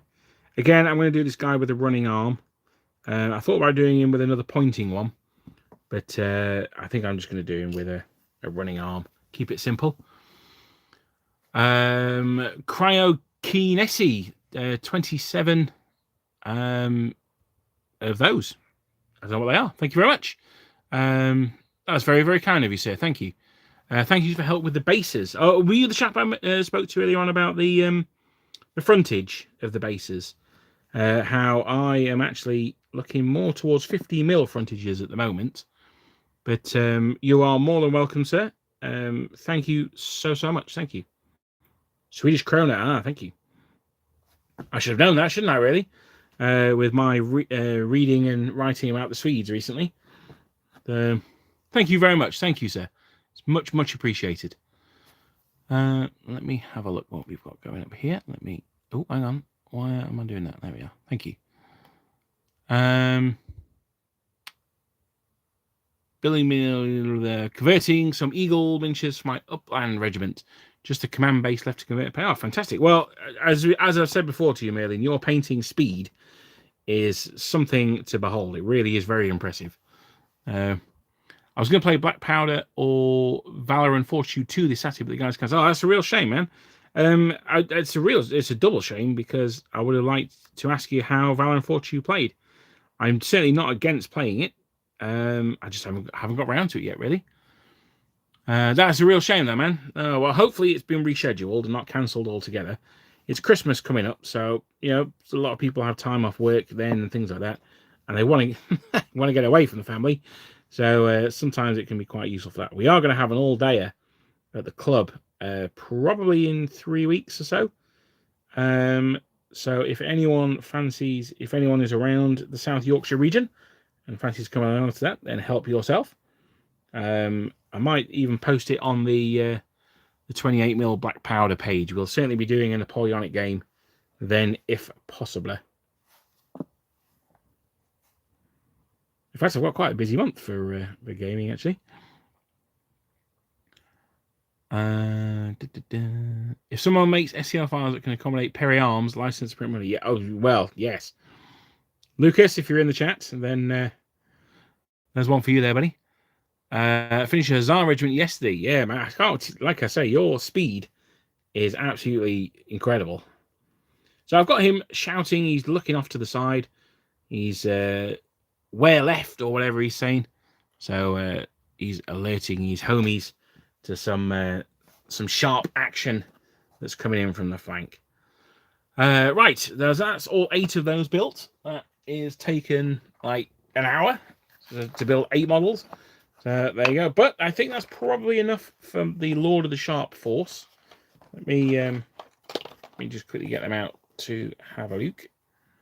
So the way Lord of the Rings works is you have a warband of well, it depends on the tier of the character leading it. So the plan here for Lord of the Sharp is to have 3 ranks, to have a sergeant, to have a junior officer, and to have a senior officer. So the sergeant will be able to command up to 12 men, including himself, so 11 men, I guess. The junior officer, will be able to do 15, and the senior officer will be able to do 18. And now I might make it so the sergeant can only command 8. So I've got this guy here. He's got his arm. He's got his arm out, so he's going to make a really nice sergeant. There we are. Then I've got an Ossefuran. Where is he? He has got lost because he's an officer. So of course he has. There he is. So he's the officer. So he's going to lead the force. I've got a bugler. So he's going to give +1 courage to the rest of the army. Same as a hornblower does in Lord of the Rings. And I've got 6 more there. 7. I've got the sergeant that I've just made. I've got this guy loading there. So that's currently what I've got. I've got the 8 models I've just made, plus the 16. So that's 24, plus the 2 command troopers there. So that's, it's a good start. I'll have them in a brief little order mixed going on here.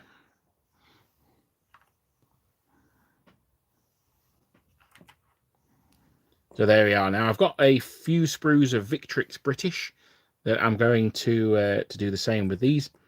So these guys are going to be painted up. They are going to be my French. Now I really wanted to do the Loop Brigade, so I quite fancied converting some Shakos and wolf pelts and things like that. I still might do that. But as it stands, this is my Lord of the Sharp army. And I will be adding to that as the time goes on. I've got some dragoons as well. I've also based individually, so they'll be adding to the mix. Let me scroll down. I'm making my units of 12 or 18 models. That's a good way of doing it. Mort Cirque, thank you very much to top off my friend's gift as I am here getting rid of my Napoleonic paintball. Thank you very much, brother. That's really, really kind of you. Thank you very much. I now know that they're Swedish krona, so thank you. That's really, really nice. Thank you. My units are 80 models on 3 bases due to table size constraints. Can generally get through them in 4 days. I mean, that's still very impressive. One thing I would say about 3 bases of 6, I think that is actually the GOAT. I think that is a really good number for models. I've also got, incidentally, in fact, no, I'll do a separate review of those. It's a unit size that I'm really, really coming towards. I don't necessarily favour it for Napoleonics, because the thing that I like about Napoleonics is the massed battle. So that's a personal thing. But my American Civil War units are 3 bases of 6, and my Franco-Prussian War units are going to be 3 bases of 6. the Viking army that I'm going to be doing. I'm not sure how to do those yet, because part of me wants to be able to use them for Saga as well. But then I'm like, well, to be honest, with the Victrix ones, I'd probably just be best off buying another bag and making a Saga army out of those. Because I do like when a multi-based base looks like it's doing something. So I've just done one for my El Cid Arabs, and they're doing like a Cantabrian circle. So that's where the cavalry all gallop round in the circle, as the name suggests, and then they fire an arrow, and then they go round to the back, reload, get to the front, fire another arrow, and so on. It gives them a constant storm of arrows that they're firing at the enemy. So I'm just going to pack these away. Now, the models that are also in the box are, because I'm a bit of a hipster, my Lord of the Sharp couldn't be about Sharp, could it? It had to be about Hornblower. So I bought the... Oh, actually, no, these are... Is this a naval party as well? No, I think these are... Oh, hang on, he's a naval guy. Oh, no, he's not. No, he's a light dragoon. These are the Perry's dismounted light dragoons. Now, these are in Egyptian service. They are absolutely gorgeous minis. They're really, really nice. So you can see he's firing his carbine there. This guy's loading his carbine. He's a lovely model as well. So no, these are great models. Yeah. I'd forgot about them. So no, that's fantastic. I'll get back to painting them faux show. Right, so that's the end of part one, part une, as the French would probably not say. So I'm going to have a bit of a relax with my Irish coffee, and let's see what's going on. Mine are limited due to table constraints. Absolutely, yeah, no. It says absolutely no shade there. You're much better off having units of 18 and actually being able to play on your table than just having them lined up like table edge to table edge and running them forward like like a Team Yankee army. I don't, no problem at all. If you're not painting 60 plus Austrian units, are you really? Well, exactly, yeah. I mean, if you love yourself, if you like yourself, even, I mean, are you even playing Austrians? I would suggest. Let me just move that up a little bit. I really want to do a medieval Welsh or Spanish Arab army for Baron's War.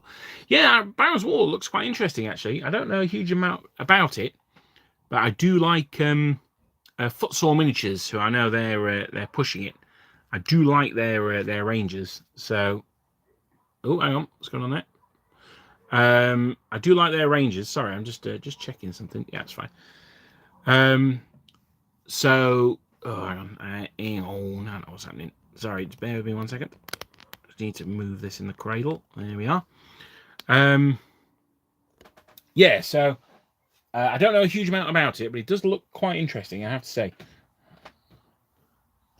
And me and Dan got the starter sets for Mortal Gods, which I also need to get more into as well, because that's quite a cool game. I played Test of Honor when it was under Warlord, and now I quite fancy playing the Mortal Gods as well.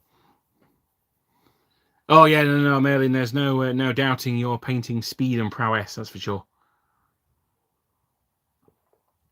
Oh, blimey, that's a bit strong, that one. Ooh. Add a bit more coffee. That's me pouring coffee, by the way. It's not me having a wee. In the last 2 months, Olafsson has painted a grand total of 1 model. Yeah, I hear you there, brother. I hear you there. Completely painted. Oh, God, not many. I think I did a dozen Lord of the Rings models. That's probably about it, to be honest. Even these Arab horse archers, there's probably still bits that I've not completely finished. So no, I hear you there, brother. There's no there's no criticism from me for that. Now, one thing that you will be pleased to hear is I recently acquired a no base. Yeah, that's fair enough then. I recently acquired a wet palette, so I'm going to be using that in future streams. I know that's been much frustration to many of you. So I will be using that. The reason I'm not using it today is I look, I know they're not exactly a nuclear reactor or anything, but I haven't worked out how they actually work yet. So That's why I'm not using it today. But by next time, if there is a next time, I mean there will be a next time at some point. But I will hopefully be using my my wet palette. I'm just gonna I just noticed these sat proud up there, and I thought, you know what, I can quickly crash out their bolt guns while we are waiting. Now, with these Imperial Fists, it's the bolt guns that provide a lot of the contrast to the yellow, because the casings on the bolt guns are black. So it's actually makes the models look a lot better when you've got the bolt guns done.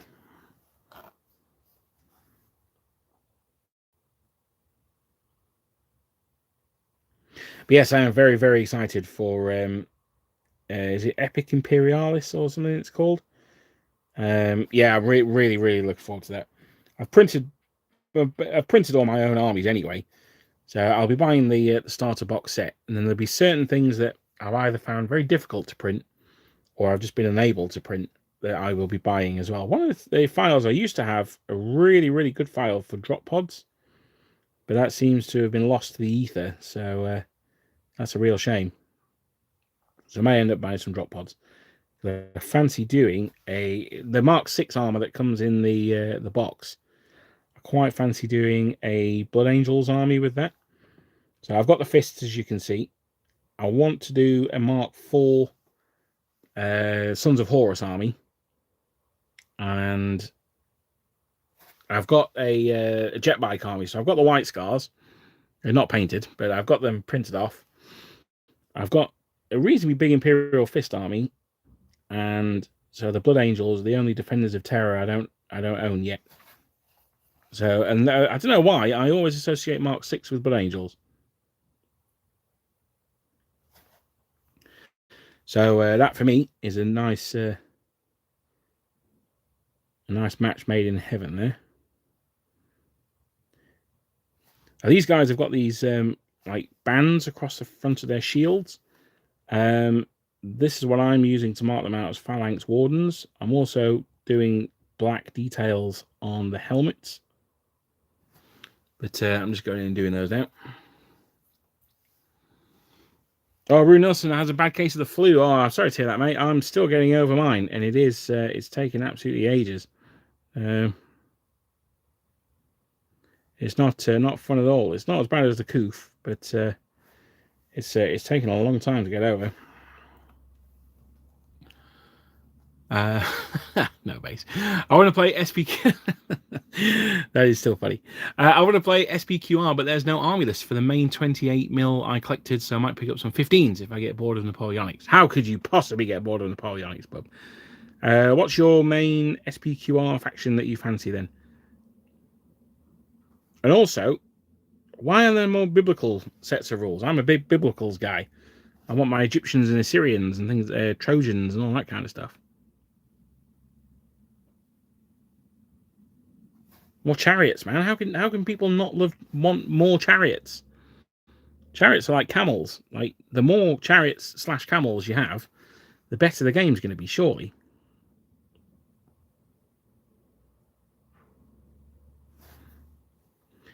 Now I'm just going in and just getting a sharp edge on these. It's actually modelled on this stripe, so it's quite easy to pick out.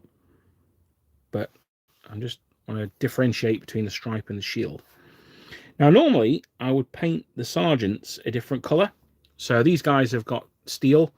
I'd make his maybe a gold or something like that. But against the yellow, the steel probably goes better. Certainly than a gold would. A brass might have worked quite nicely. Particularly a red, like a reddy brass.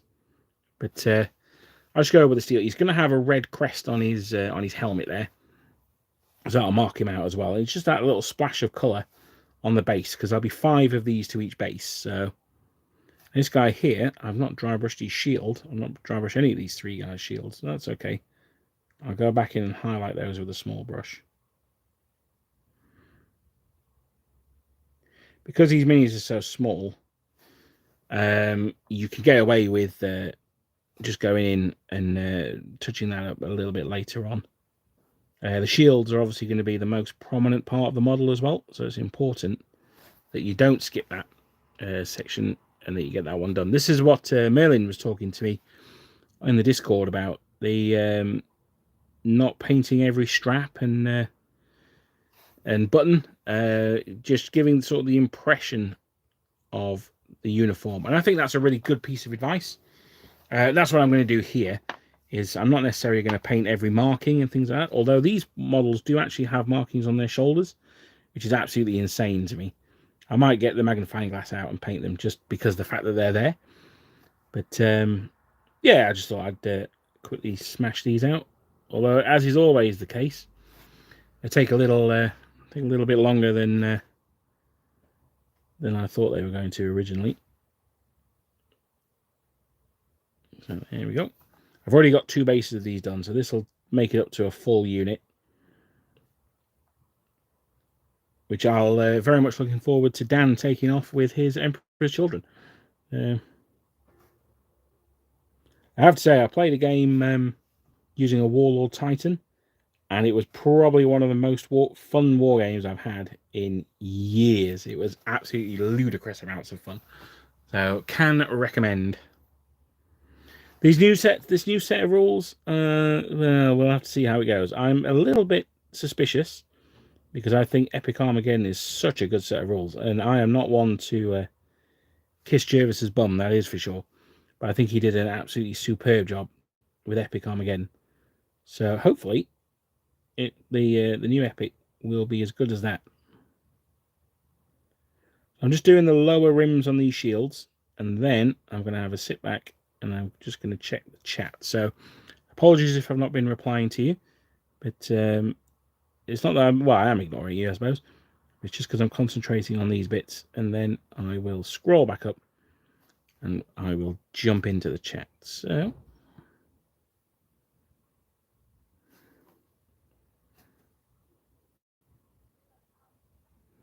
how do you guys feel about that then? So going forward, for the winter months, the weather's not really conducive to doing like paint-alongs and stuff. But how about just a hangout, maybe a look at some books, maybe a topic for discussion, and things like that? Is that something that you guys would appreciate, or is it not really something that you'd find time for? It might be a little bit later in the evening. It might be sort of 8-9 o'clock-ish. That's GMT, obviously. So what would work for you guys? Would you prefer earlier, later? Would you prefer just a bit more sort of laid-back, chill-out session? What's because there's no point in me doing these things if no one's interested in it, and I don't mean that in a horrible way. I just mean that if no one can make it, then there's no point. Now, I do this because I enjoy it. I'm not doing it for great clout or anything like that. So I guess there is still a point in doing it. But if I do it at say 7 o'clock and there's going to be 100 people watching it, or 8 o'clock and there's going to be 10 people watching it, then I might as well do it at 7 o'clock, hadn't I? So there we go. I'm thinking I might move it to Tuesday nights as well. Wednesdays are traditionally a good night for me, but Wednesdays at work at the moment are getting a bit crazy. So if it's going to be a bit later and a bit more chill, it might be better on a day that's a bit less hectic at work.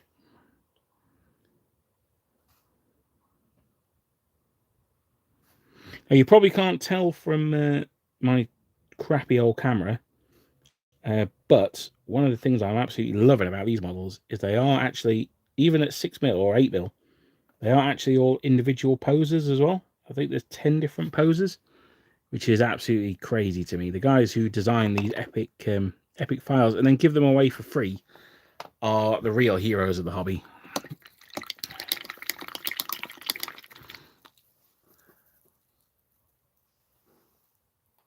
Right, let's scroll back up.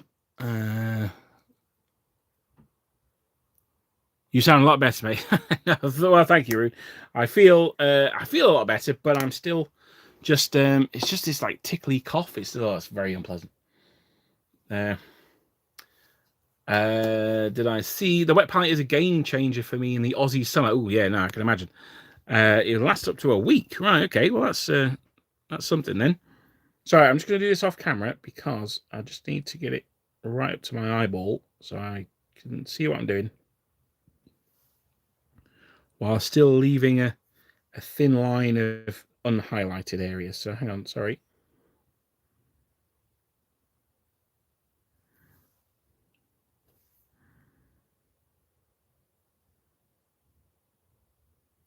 This is why I never get anything finished, because I'm like, oh yeah, I'll just do that one small part on this. And then, oh yeah, while I was doing that, I noticed I'd not done this, so I'll do that. And then the figure I was working on originally never gets finished, because I spent the rest of the session working on a rando model I had lying around.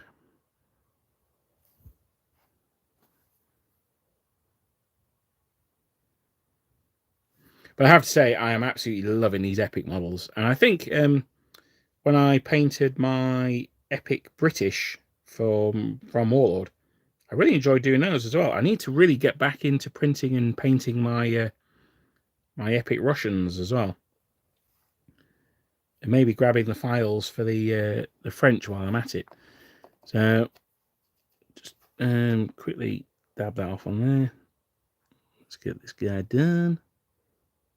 I think I've missed this guy with the dry brush altogether, actually. Maybe I just did his torso. Got a little groin plate there. Go back over the sergeant. I want to make sure that he's looking the best. There we are. Very nice. Right, okay. So, happy with that. Vincenzo, makes sense if you have heat affecting the paint. Yeah, absolutely. Yeah, I mean, particularly in Australia in the summer, I can imagine you do get some pretty bad heat effects on your weather there, on your painting. Certainly, I imagine you also get giant spiders that live in the wet palette as well. That would be my main concern. Would be if I open up the wet palette and there's like a bloody 4-inch spider waiting in there, waiting to eat me. But that's just because I'm obsessed with spiders in Australia. Merlin says, I do like Epic and I do like the G-Dub decided to bring it back, but I hate they limited the Horus Heresy. Playing Guard versus only Marines is just so boring. I agree to an extent. The flavor is going to be in the different legions, and I don't mind that, actually. Hopefully, it's going to make it quite balanced. I mean, it is Games Workshop, so let's not bet the house on that. But hopefully, it'll be nicely balanced. Now, I've actually got a Dark Eldar army that I've printed, which is just so cool. It's just, phenomenal. Love it. I'm not going to be able to use that officially in a GW New Epic, but I have absolutely no doubt that the community will make certainly Eldar rules, and I imagine they'll make rules for even units that weren't even around in the Horus Heresy, things like Nids or Necrons, things like that, I'm sure. I want to play either Macedonians or early Imperial Romans, but I've got 28mm Carthaginians. Well, I really like the 28mm Carthaginians. Are they the Victrix ones again? They are very nice. It was a choice between them or the Vikings, and I decided to go for the Vikings, but possibly should have gone for the Carthaginians. But I like Republican Rome too much. I can't get on board with Carthage. I'm Republican Rome till I die, so that's probably why. Wargames Atlantic do limited Bronze Age range, but it's mostly STLs. Also, with CA's current predicament, I don't think Total War Pharaoh will popularize it much.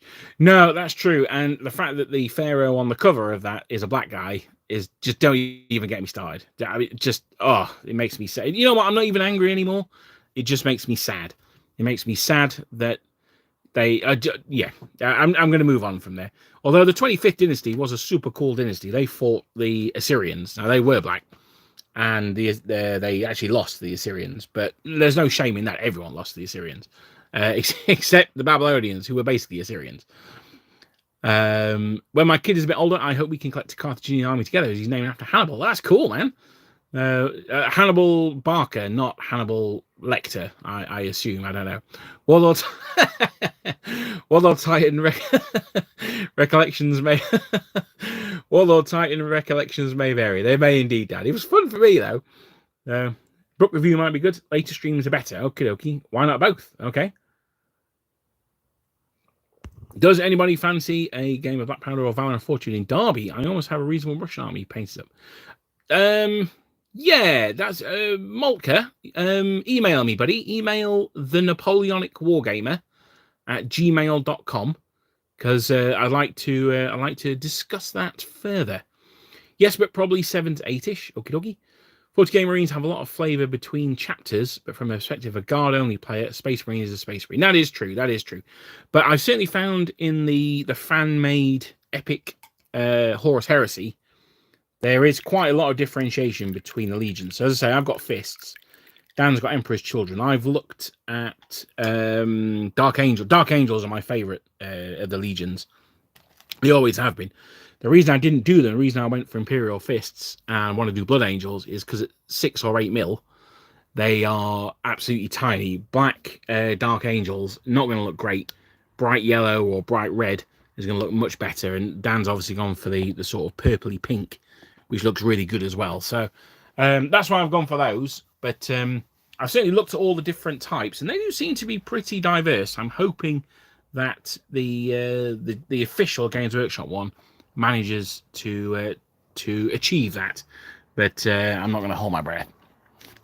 The Kushites were Sudan ruled Egypt for a while. It could be one of their pharaohs. That's the 25th dynasty under what's his name? I want to say Nectanebo, but that's definitely not right. But it's something like that. It'll come to me.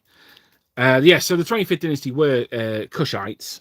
That is true. However, the rest of the picture, he's very clearly New Kingdom, whereas the Kushites were the third intermediate period. So there's not much I know about stuff, but my degree's in Egyptology, so Egyptology is something I do know something about. Although it's nearly 20 years. It'll be 20 years next year since I got my degree, so I'm certainly no expert in current Egyptological thinking. But the 25th dynasty, they certainly were Kushites. And one of the things that's quite interesting, actually, is there are more pyramids. Here's your Egyptology fact for the day. There are more pyramids in Sudan than there are in Egypt. And that's because the Kushite kings used to build their own pyramids. And the human sacrifices that people talk about the Egyptians doing, which they didn't do, the Kushites absolutely did do, which is pretty cool, I think. It's pretty metal.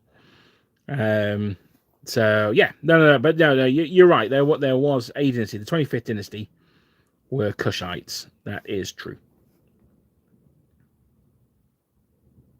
I'm trying to think of that guy's name now.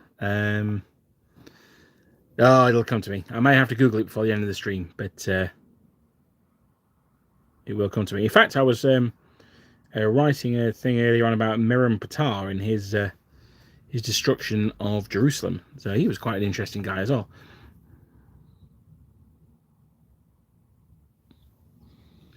I will email you, William Arthur, if that was for me. Yes, please. Yeah, please do. I'm still a couple of weeks out. I'm knee deep in Pavlovskis and Grenadiers right now. I mean, that sounds like a good Saturday night to me, man. It certainly sounds like a good Saturday night to Catherine the Great, that's for sure. But no, that's cool, man. Yeah. Email me though, and I'd certainly like to discuss that more. That would be awesome. You know what? I'm gonna have to. No. I don't want to. I don't want to Google that guy's name. I should know. But no, I mean, it looks interesting. It looks very similar to. They kind of do these. I don't know what you can call them. Almost like add-on games. So they did Total War Troy as well, didn't they? Which doesn't seem to have been a full release, but more of a limited one. And to be honest, I think probably Napoleon Total War would fall into that camp as well, where it doesn't feel like a fully finished game to me. It feels almost like a supplement. Now, that said, I think the community for Napoleon Total War has probably finished it off, and there's a lot more downloadable units for it as well. But I think, from what I can recall, it's not like you can't do Mortal Empires or anything like that in Napoleon. You can only do the campaigns that you get sent. Now, I know Darth Mod and there's another one have done quite a lot on Napoleon. But I did see someone calling for Empire Total War 2, which I can assure you, if Empire Total War 2 comes out, I am going to have to take some time off work and not leave the house. So I'll be like Quagmire when he comes out of the house having discovered internet prawn, and he's got like one massive arm. I'd be like that, but mine would be withered from just moving a mouse around for a week without leaving the house. That and the Elder Scrolls 7. Skyrim's Elder Scrolls 6, isn't it? I don't know. Whatever the next Elder Scrolls is, I won't be leaving the house for that either. That is legit going to be, look guys, there's no video this weekend. It's Elder Scrolls time. So, sorry. I'm still tempted to try and do a play along. I downloaded Streamlabs, which is the program that you need to stream your screen. So I'm going to look into that as well. Maybe over these winter months we could do something like that. Empire Total War 2 is what we need. Yeah, man, absolutely. Absolutement. They were called sagas originally. Oh, were they? Right, okay. Yeah, that makes sense. So it was like a separate thing. Oh, hello, Chesbury. Normally when you arrive, it's time for us to go. But but we're going to stick around today just to show that it's not you. Napoleon Total War 3 mod for Napoleon Total. That's the one. I do have that downloaded, but I can't seem to get it to work. I think that's probably a user error than anything else. So lost whole weekends to Rome back in the day. Oh, don't even, mate. Rome 1, Rome 2. Just Rome is so good. So good. In fact, I've been thinking at the moment, I'm halfway through a Chaos Dwarf campaign on Warhammer Total War 3. Now, those of you who know my love of Warhammer Fantasy will know that it pales into nothing compared to my love of Chaos Dwarves. But I'm a bit like, this is time that could be spent playing Rome Total War 2. Now, I know Rome Total War 2 has a rocky start, but I still love it, man. It's still Rome Total War, isn't it? At the end of the day, however bad it is, a bad Rome Total War is still Rome Total War. So I've got class, but you all have fun. And well, thank you for popping by, Dino Knights. I know you've been here a while. Cheers, buddy. Good luck with the class. What is it you're studying? If you've got time to let us know. And good luck with it, buddy. CA have obviously dropped the Saga brand as it's just poison. Yeah. Well, yeah, I don't know. It's an odd one. They seem to have helped Ferris. It's basically what I've actually done with the Trojan War one is I got it free on what's the Chinese one? Epic Games. It was one of their games of the week that was free. So I've actually downloaded it. I've never played it though. So I probably should do. But Trojan Wars is my jam. I'd love some more Trojan War action. Having said that, Dan's been telling me I should play Assassin's Creed Odyssey as well. I've not played that yet. I love the Assassin's Creed games as well. The whole reason I went to, well, not the whole reason, but a large reason that I went to Venice on holiday once was because of the Assassin's Creed games. Assassin's Creed 2, obviously, which is still the best one, I think. So I found my green stuff. Those of you who were here a few weeks ago may remember that I'd lost my green stuff. I have refound it, and that means that the Vistula Legion can continue to be founded. Just bear with me 1 second. Yes, so what I need to do with these is they had like a sunburst on the fronts of their shakos. Now, some people say they had chakras. I am doing them with shakos. What I'm going to do is, if we look here, now I could just use the covered shakos, and I wouldn't have to do this. So we've got 1, 2, 3 covered shakos, and then we've got 1, 2, 3 uncovered shakos. So I could just use the covered ones, and I wouldn't have to do this. But it's a little bit like the Swiss or the Irish. You could paint the Swiss or Irish wearing greatcoats. They would have worn them just as much as anyone else, but kind of defeats the purpose of having the Swiss or the Irish in your army then, because they're just going to look the same as everyone else. So That's why, that and because I hate myself, are the reasons why I'm going to do these as Vistula Legion. Now, as uncovered Shakos, sorry. So I'm just going to clean any flash off the rim. This is a very common place to get flash, particularly on Perry miniatures. And because they were facing into the mould, they're going to get flash on the sides of their Shakos as well.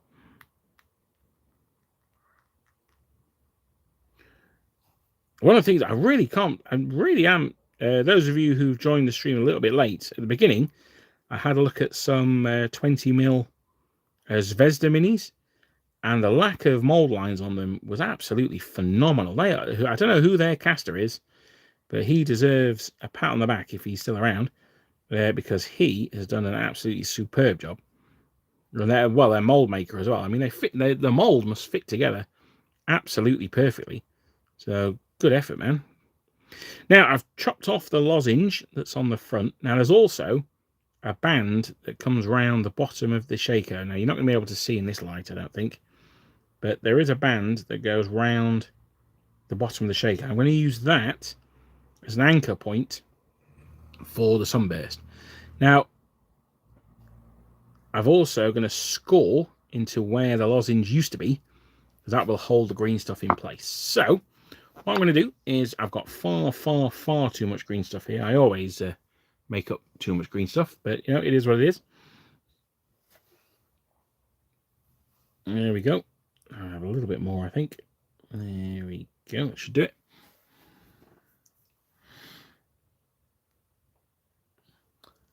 Just replayed Odyssey. Didn't leave the house beside a school for a week. Yeah, exactly. Yeah, I hear that, man.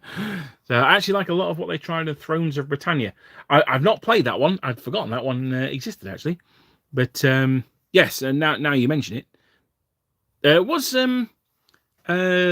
like a Dark Age one in Britain as well, wasn't there? Where you had different tribes. Was that one of those as well?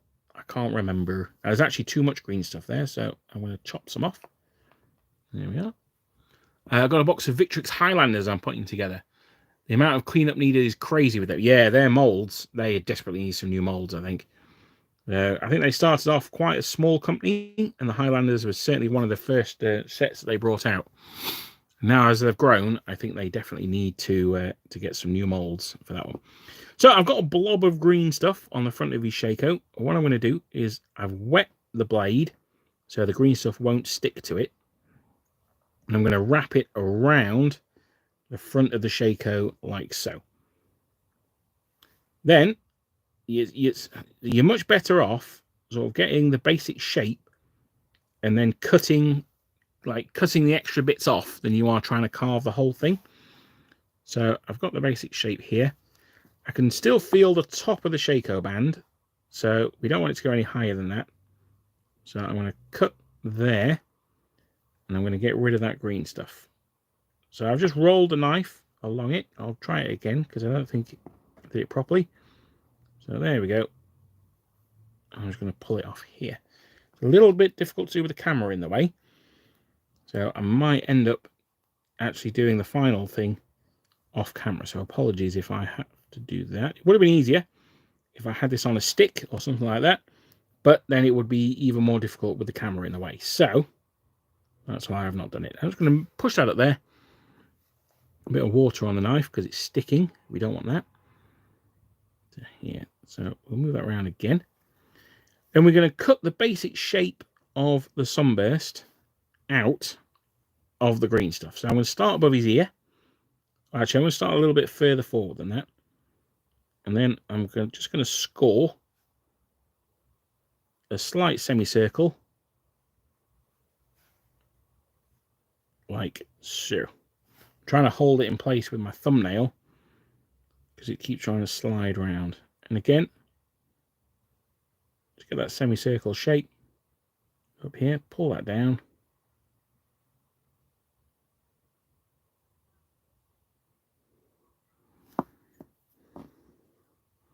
Same on the other side.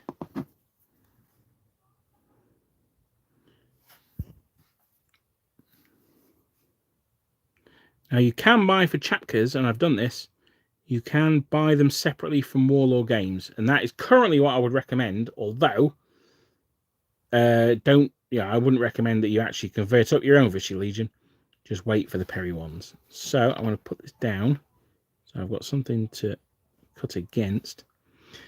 Now, one of the things that can happen is if water gets under it, the whole thing can slide off. So I'm keen that doesn't happen, but it can happen, and it is quite frustrating when it does.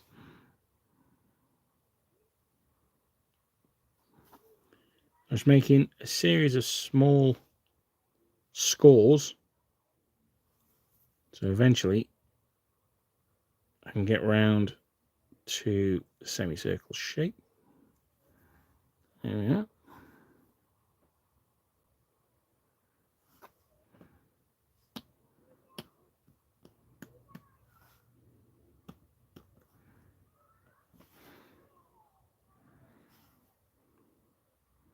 So there we go. So there's a little sort of semicircle of green stuff on the front of his Shako now. Let's see if I can get that in the light there. It's not focusing in for it particularly well, mainly because it never does it? So hang on, what's going on here? No, it's not focusing in, I'm afraid. But what we then do is just get the tip of the knife and then again we create another semicircle inside. Now we're not going to cut this out. This is to represent the rising sun. Now in here really should be an inscription, but we're definitely not worrying about that. That's far too much detail. And then to make the sunbursts, all we do is make sure that the knife is wet and just score, just press into the green stuff and create these lines out of that semicircle that we've just made, all the way to the edges. Now, when this dries, and we paint it, the wash is going to pick out this detail. So you can't see it in the green stuff. You certainly won't be able to see it in this light on this crappy old camera. But when I wash it, that's going to bring all that detail out. So that's how I make the sunbursts on the front of my Vistula Legion Shakos. It can be a bit time consuming once you get into the swing of it, though. It can you can speed it up quite a lot. Now I've not made one of these in probably 18 months, but it does come back to you reasonably quickly. What I then tend to do is once it's been made, is I then will glue it onto the model on the sprue. Now, some of you will berate me, but I paint my models on the sprue. And so when it's done, I will do that. Now, another good reason for doing it, even if you don't paint your models on the sprue, is it just means they don't get lost. You could put them in a little baggie in the box or something like that if you wanted to as well. But I just like having them together. And I know we mentioned earlier on about putting the head on last, but because these guys are marching, I pretty much know what the arms are going to be doing. So I can then make a bit of an educated guess, and the poses shouldn't look too bad. Once again, I've got far too much green stuff, so I'll just halve that. Maybe add a little bit more. Put that over here. It's funny how the best... Oh, yeah, absolutely, yeah. I completely agree, Merlin. It's a real shame what's happened, with that whole situation. I mean, in general, obviously, it's a huge shame, but for Wargamers in particular, it's a...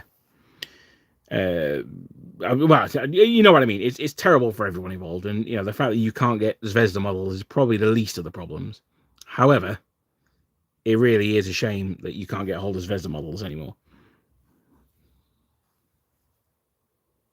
Or, I mean, even I really like Strelets. Although I haven't said that, Strelets are apparently still manufacturing and still bringing out new kits. So, fair play to Strelets. And, if you want to support a Ukrainian company, then you could do a lot worse than Strelets. Then they're maybe not the best figures out there, but they've got a real charm to them. I really like Strelets minis. There's one where they do like an Allied command, and there's a crying Prussian officer. He's one of my favourite ones. No, they've got real character. I really, really like Strelets.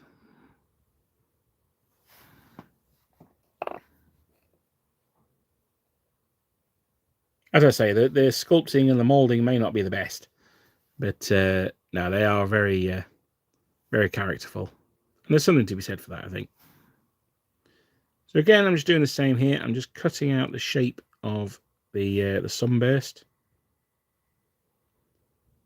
This one's actually going to be a little bit too wide, I think. So I might go back in and just thin that out. So my early ones, I thought the sunburst went from ear to ear, basically, across the whole front. But it doesn't actually. It's actually quite narrow, quite high. I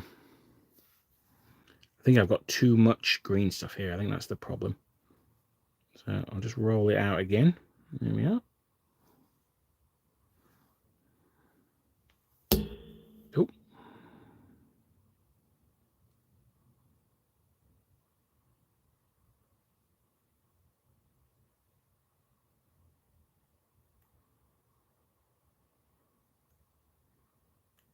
Come on. And this knife I'm using is actually very blunt, which is okay because I'm not doing a huge amount of cutting with it. If you are cutting, the safer knives are the sharper ones, actually, because you need to use less force, so there's less chance of you slipping. So if you are cutting, then don't be like me, use a sharp knife. But if you want to do things like this, then a blunt knife is actually by far the better, because I don't want to score the model, I don't want to damage it, I don't want to dig into it. So I can use the blunt knife almost like a scraper. And in this case, something that a lot of sculptors would use are dental tools, because they've obviously got like fine picks and things like that in there. So if you can pick those up on Amazon, cheap enough. So it's actually not a bad thing to do there.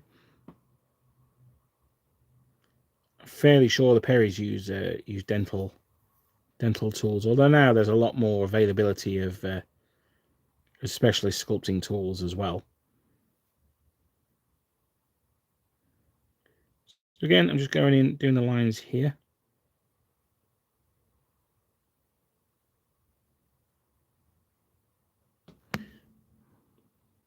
Now these aren't perfect, I'm not going to pretend that they are, but they get the job done. Now one of the problems that you can have, and I've got it here, is that it's gone a bit sort of angly, whereas it should be a nice round curve. So just go back in and trim off the angles. There we are. And there we've got another nice finished Vistula Legion Shako. Now, I might use a couple of covered heads as well, because I've got the impression from the unit that they've got the sunburst on. So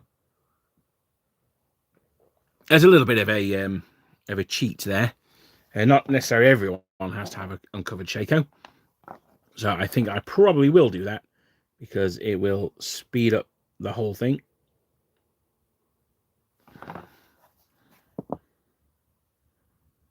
Normally, I don't like to have mixed dress in units. I normally prefer to have a either everyone in wet weather gear or no one. But in this case, I'm going to make an exception for speed and ease. So I'm going to put that on there. I'm just going to rest this up against here a second, because I've got it upright so the head will dry on the body. I don't want to press too hard, because I don't want to risk getting any fingerprints or damaging the thing I've just sculpted. So that's why I'm being a little bit kid glovey with it.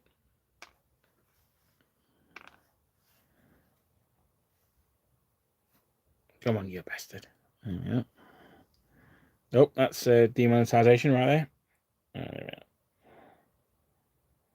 That was a historical quote from Major Richard Sharp. Catherine Wizjicky, don't take my money. All right, let's. I'm really desperately trying not to touch the front of it here. but I'm finding it difficult to get it on. Giggity. Let's see here. There we are. Much better. Again, I've done it at a bit of an angle. The head keeps sliding off, though. So I'm using my nail to push his face here. There we are. Got there in the end. So I'm going to pop him up here. Let's pop him against that there, because I need my cup of coffee to have a nice drinky. Michael Malinowski says, 1/72 scale is my scale of choice for Napoleonics. Fair enough. It's good that Hat has improved by light years since the 1990s. Yes, they absolutely have. Hat do some really nice models. I mentioned earlier on, I don't know if you were here then, their latest range of 7 Years War Austrians is absolutely stunning. Really, really nice. If you've, even if you're not interested in 7 Years War, pop over to Plastic Soldier Review and check them out, because they are really, really nice models.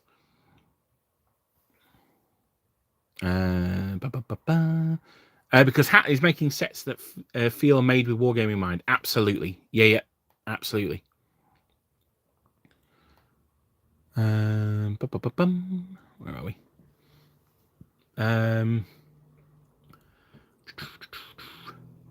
The old Victrix kits are pretty bad, my biggest, but yeah, they're not great. Yeah, they're not brilliant. I've tried using spare heads from the Victrix Lancers. Yeah, they are humongous heads. With the new ones, you'll be able to use those, I think. I wonder if it's a similar situation to Forge Wheel recast in China, where the recast models are actually newer in better shape than that of Forge Wheel. Yeah, absolutely. For those of you who know, insert a GIF of President Xi saluting with a cup of tea right there. Dan, you know what I'm talking about. Dude Guy, happy birthday. Thank you very much. I've read those. Strelets can probably continue as normal as they are, effectively embargoed, and if the Ukrainian war effort requires plastic material, they could probably get it. Yeah, absolutely. Yeah. It's just, I would have thought they've not been caught up in it individually, or if they have, they've at least got back to be able to work as normal. So that's good. I mean, it's really good. And my cat is occupying my keyboard, as they should. Yes, I mean, cat. That's what cats are for, isn't it? Strelet's biggest plus is they produce many models that no one else does, like crying Prussian officers, for instance.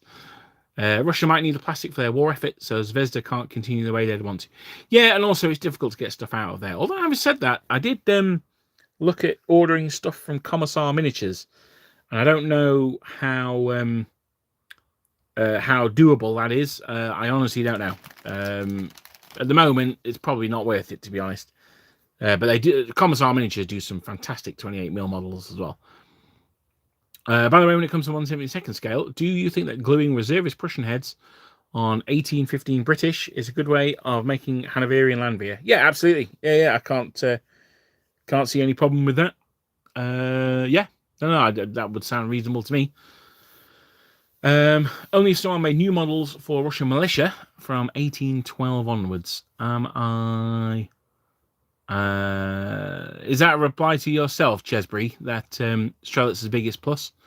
I think Hat do a range of Opolcheny, don't they? Some have got spears, and I think they do 3 different provinces in one box. So I don't know if that's what you're meaning there, but I'm fairly sure Hat do Russian militia. I think Prussian reservists do had them, but can't get them anymore. Oh right, okay. I didn't realize that. They're right. Okay, I didn't realize they were hard to get hold of. For Prussians, didn't Italieri do Prussian Landwehr at one point? Again, I don't really know how easy Italieri are to get hold of. Plastic Soldier. Let's have a look.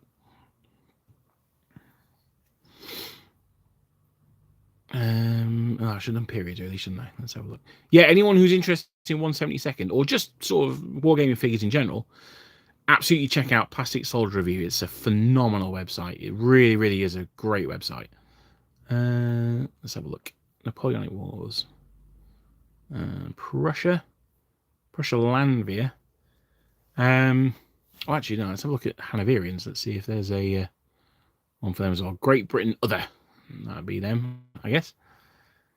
Oh, it's not. I wonder if Hanover's got their own. No, it doesn't have their own little section. But looking at the Prussian infantry, Landwehr. Oh, it's Airfix, I think, that do them. Yeah, no, sorry, it was Airfix that did them. So, I mean, you might be able to get hold of them cheap and replace the heads from there. I'm just thinking of cost, really. But Airfix, yeah, sorry, Mage Clan. Yep, Airfix Prussian Landwehr, rather nice, old school. So it would be awesome if there's a website like it for 20. Oh, yes, mate, that would be absolutely incredible. But yeah, I mean, the team who work on Plastic Soldier Review, they definitely know their beans. So they do a very, very good job. Rafael Navarro, hello from Santiago de Chile. Sorry, my English. I tell you what, mate, it's much better than my Spanish. So don't you worry about the quality of your English, my friend. It's absolutely nothing to be embarrassed about. My Spanish, on the other hand, absolutely is. So there's a great meme doing the rounds of it's like a bloke in a Chinese hat, and it says, "When I say gracias to the guy in the Italian restaurant, he's looking super happy with himself." That's that's basically me. I think it's a cat. It's like the cat that's cringing that's doing it. So yeah, that is absolutely me. So what time is it? It is now 25 to 5.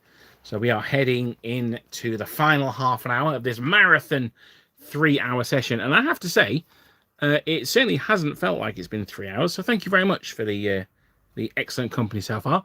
Thank you to the super chatters as well. Thank you to AIB. Always a excellent friend of the channel and such a great support. Thank you very much. 213th AIB. Thank you very much, buddy.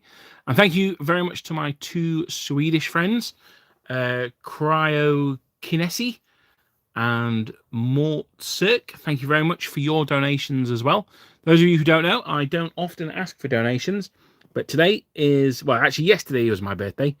So today is the birthday stream, and anyone who would like to buy me a birthday pint, there is a tip jar or a super chat down below, or you can always join the channel as a member as well, and that helps going on. I did say earlier on in the stream, so apologies. I don't like shilling, so apologies for people who've already heard this, but I know we've had some people rotate in.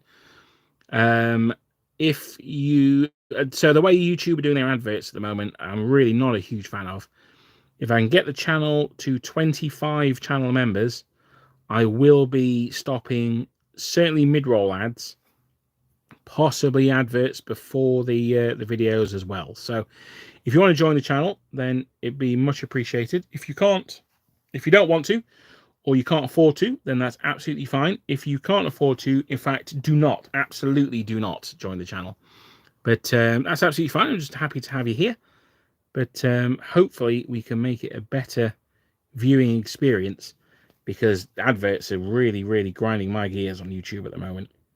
And they're absolutely everywhere as well.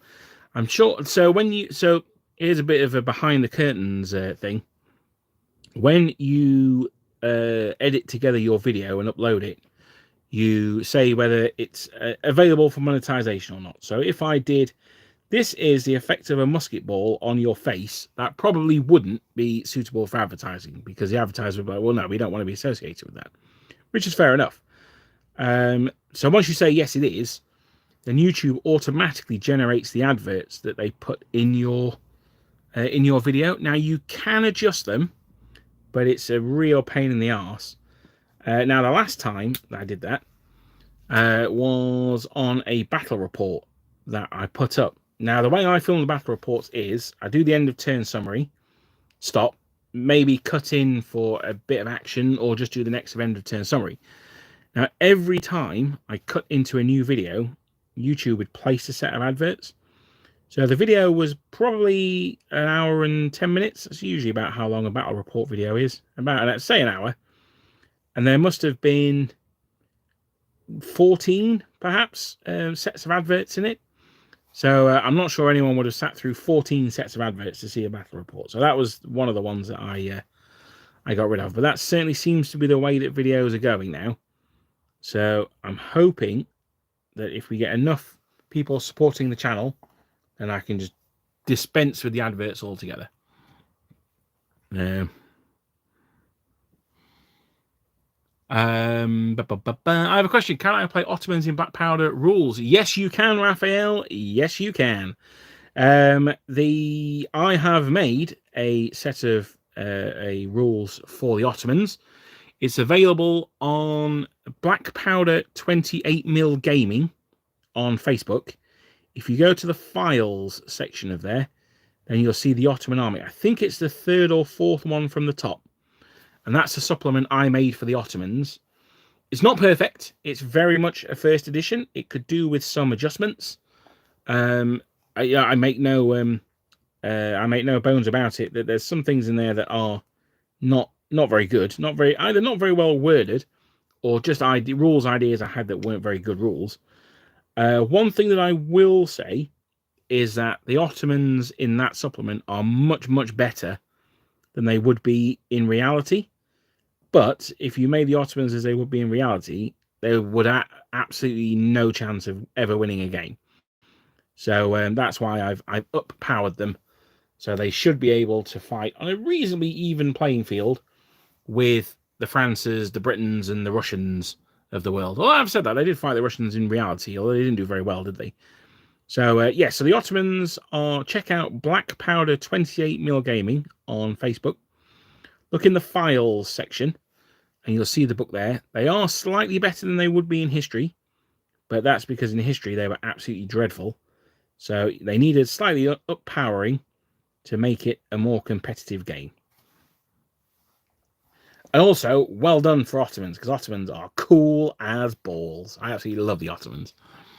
And they get camels. That's the most important thing. If an army can have camels, then take the camels. Dan will attest to my slight obsession, possibly an unhealthy obsession, with having camels in my armies. I bought an entire Parthian army just so I can have little camel cataphracts. That's in 50mm from Peter Pig, who are a very good manufacturer. Shame they don't do any Napoleonics. My cat wishes you happy birthday. You'll send a mouse to call by me. Oh, thank you very much. So cat birthdays are the best ones. To be honest, I'm impressed that the cat's even woke up long enough to wish someone happy birthday. Have I looked at getting a Patreon? I try not to give Google, YouTube, but I trust Patreon a smidge more. I do actually have a Patreon, Andres. I was mentioned that at the beginning of the stream. I don't really use it, but I do have one. I have one to use to Patreon, Patreon, as Epic History would say. Who do I Patreon to? Highland Miniatures, that's the one. But I didn't realize there was people not wanting to give Google details, which is fair enough. No, okay, yeah, it's something that I should look at more. My brother's always telling me I should promote it more, and I probably should, to be honest. But I don't know. I just don't like asking for money. But it's my birthday. I don't mind. My birthday present from my sister was her asking me to borrow some money. So yeah, there you go. Have I considered using something like Omu for 5 bits of green stuff where it like badges? I do have some silicon stuff, so yeah, that could work actually. I probably should have done, shouldn't I? Really? Sculpting. Oh yeah, no, I can imagine. Yeah, sculpting cross belts. No worries at all, Raphael. Check it out, man. It's cool. I'm impressed you made it this far without mentioning camels.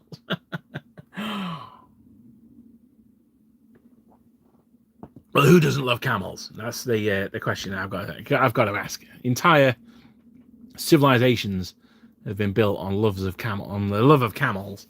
So I make no apologies, sir. No apologies at all. Right, so you just while I was talking, then I was re-undercoating the flesh of the Grenadiers Zafus from these Württembergers. And the reason for that is I'm going to go back and do the flesh on them And then I can look at maybe going into doing a bit more white on their cross straps and things like that. I'm not going to do that today though.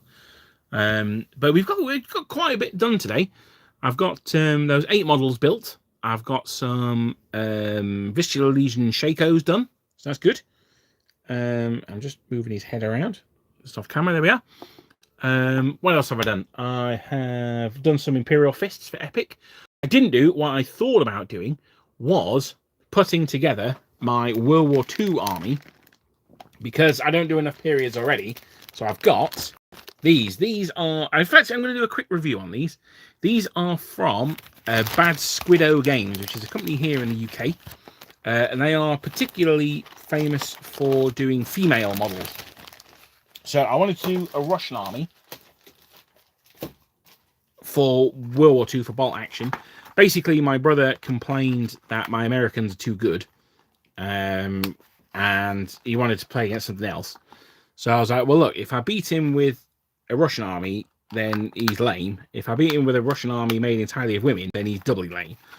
So now I will say with Bad Squiddo, it's run by a lady called Annie. She's very nice. And she doesn't sculpt the models. I think they're sculpted by a chap called Alan Marsh. One of the models that she does do, which I haven't... Well, so she does 2 models, one of which I bought and never did the conversion for, because it was a conversion for General Andy, and unfortunately he died before I got a chance to do it. But I want to do a Venetian army, and one of the models that Annie has is a Shiba Inu with like samurai armor on, which is super cool. So I wanted to do a Doge, which was the Shiba Inu leading my their Renaissance army. But unfortunately I never got around to it. So these are Bad Squiddo Games. This one is from Soviet Infantry SMG Winter. As you can see, they've got their greatcoats on. Now, the reason I went for the winter ones is because they are much quicker to paint than the summer uniforms. So this one, she's holding the PPSH submachine gun up in the air next to her ear. It's a nice pose. It's nice, fairly static, but it's okay. It looks nice. It's a nice relaxed pose. The face is quite reasonably well sculpted. She looks a little bit broad in the face. She doesn't look particularly feminine. Now, I don't know if that's a design choice, that they're not supposed to look like, you know, princesses or anything. I don't know. But if I'm going to go for an all-female army, then I want them to look pretty feminine. Otherwise, there's not really much point. But no, she looks quite nice. This one here is one who's firing from the hip. Now, this one at the face here does look much more feminine. Now, one thing that I will say about this one is, and this is something that Games Workshop either get really wrong or doubly wrong, is the heart-shaped face here. Really, really nicely done. Probably better than this one. Well, this one, the features are a lot finer. Certainly the nose is a lot smaller. The cheeks are a little bit fat, but that's okay. So that's the second one. This one here, really nice pose. Again, not particularly feminine, which is a bit of a shame. But lovely pose, kneeling down. This will make a nice sergeant, something like that. She looks like she's surveying the troops. Nice. This one here, this one is quite feminine. This is a nice one. Again, quite a bit of motion in this one. It'd be better if this leg was running, perhaps, the back leg, because she's leant quite far forward, but she's not really running. Now, I wonder if that's that the ankles are quite thin, so maybe it's bent. It doesn't feel like it has. So, not too bad, not too bad. She's leaning a little bit far forward for someone who's not running at full pelt, though. Speaking of running at full pelt, this one definitely is. That's a really nice model, a really nice pose. She's leaning over a little bit, so that might need bending back.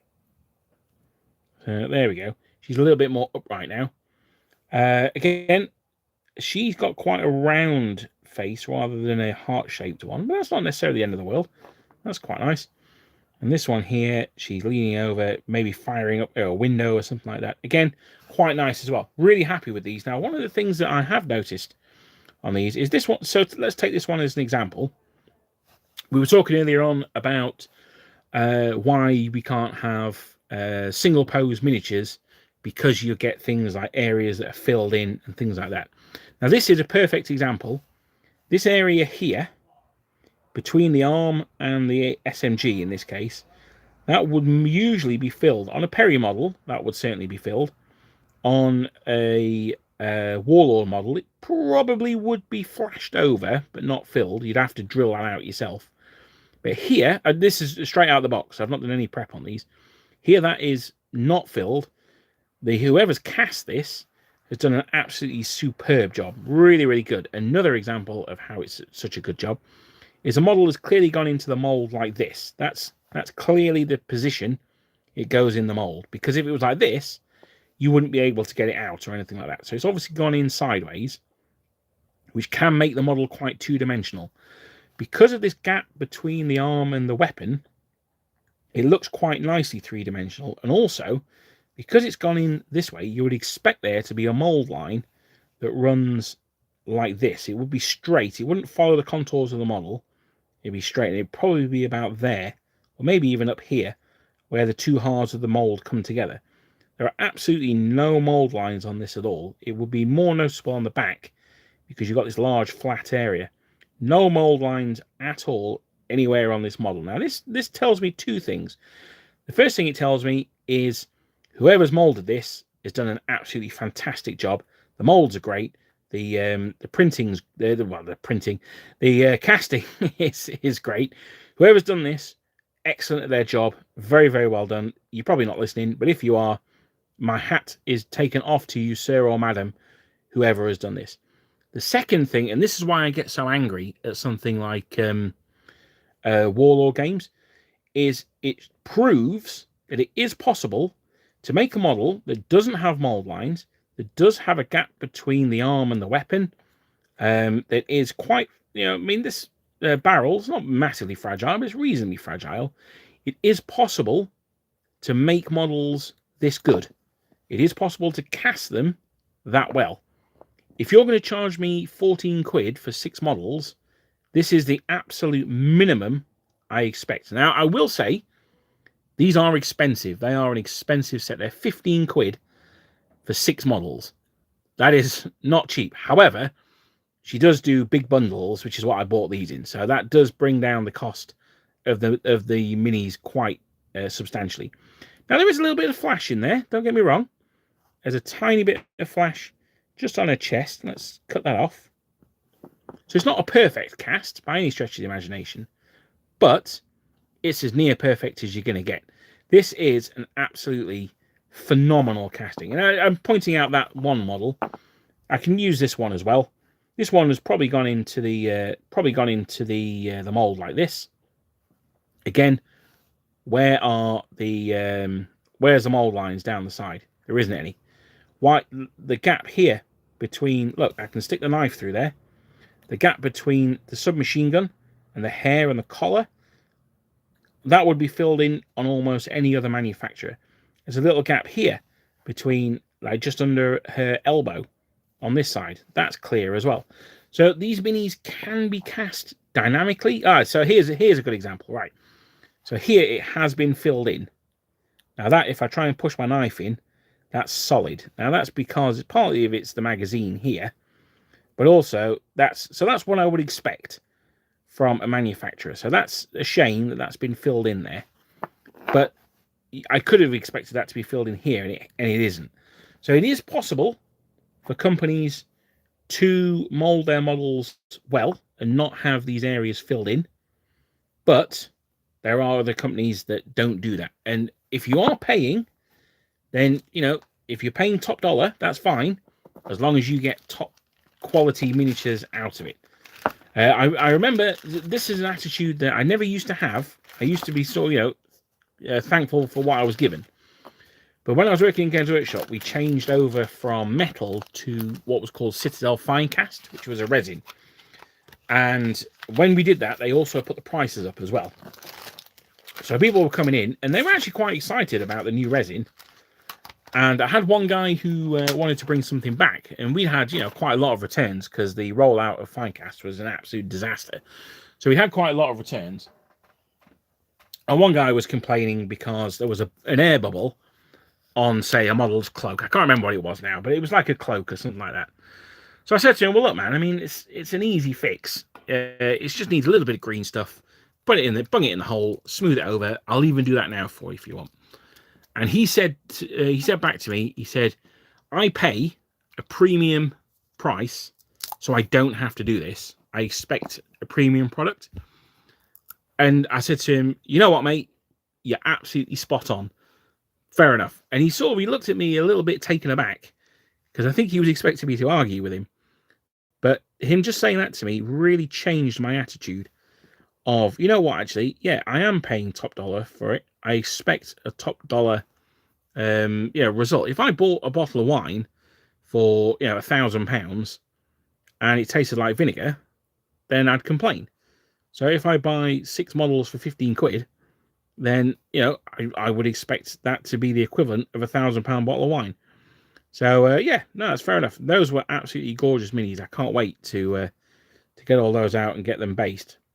I recently also got a Perry Fallschirmjäger army. Now, I'm a huge lover of the Perrys, but those models were nowhere near as nice as those ones.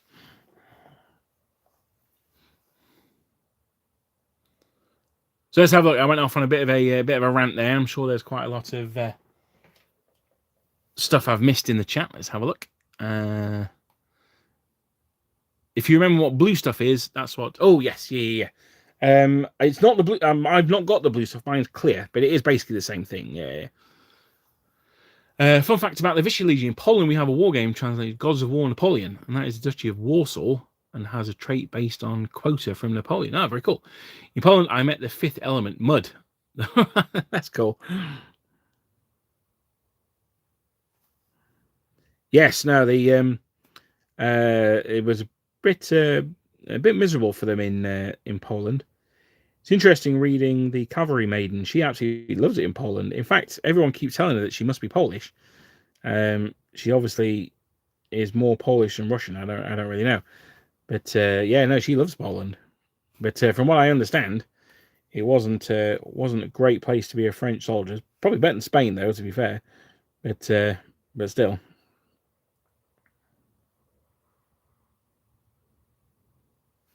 So I'm just going in and doing the flesh on these guys. This guy is the one who's smoking his pipe. He's an absolutely lovely model. So I'm just getting his hand together, trying to avoid doing the pipe if I can. I go a little bit too far around the back, but that's okay because I'll cover that with the brown or the black when I do the hair. I don't mess around doing too many different hair colours. Although with the Vikings, I guess I'll be doing a lot more blonde hair, I suppose. Although I've said that as a Richardson. That's a Danish name, so I should really be doing more Danish Vikings than Swedish or like Icelandics or something. Although Icelandic Vikings would be pretty cool. Bad Squid, they are lovely. All of them. I'm tempted, even though I have opinions on 28mm World War II. Yeah, absolutely. Yeah. To be honest, it was my brother who wanted to try bolt action. So, you know what? If he's willing to start playing games, he's much more of a painter than he is a gamer. So anything that, inspires him to game more can only be a good thing. And also, you can. I mean, a platoon level game at 28mm, I think, is okay. Although in my my dream war games is to do a 3rd edition Flames of War game, but in 28mm, on an absolutely massive table. I think that would be so cool, like Waterloo sized game, but do I don't know, something like Market Garden or D-Day, something like that, in 28mm. That would be so good.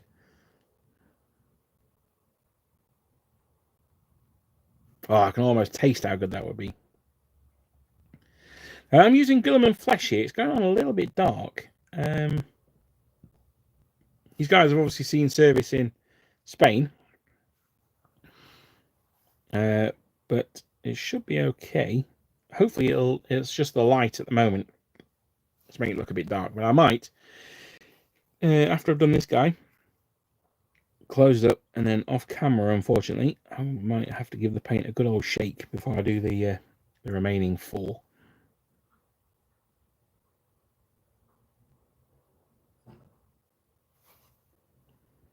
So there we go.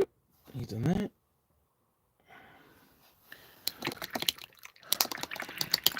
I have 3 Russian core, Bavarian one, and a Polish one for Gods of War Napoleon. Ah, very good. That is a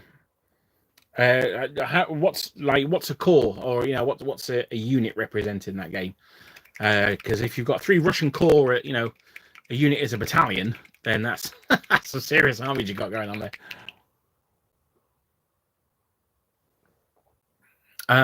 Probably just bare metal making it look very bad. Women in uniform rarely look female in World War II. Yeah, that's true. That's why I was focusing more on the face. The figures were certainly quite slight. The build of them was very good for females, I thought. I think it said in the book of Mulan, you see 2 rabbits running in a field. How do you tell which one is female? Yeah. Still sore about Hanoverian command. Yeah, damn straight I am. Yeah, no.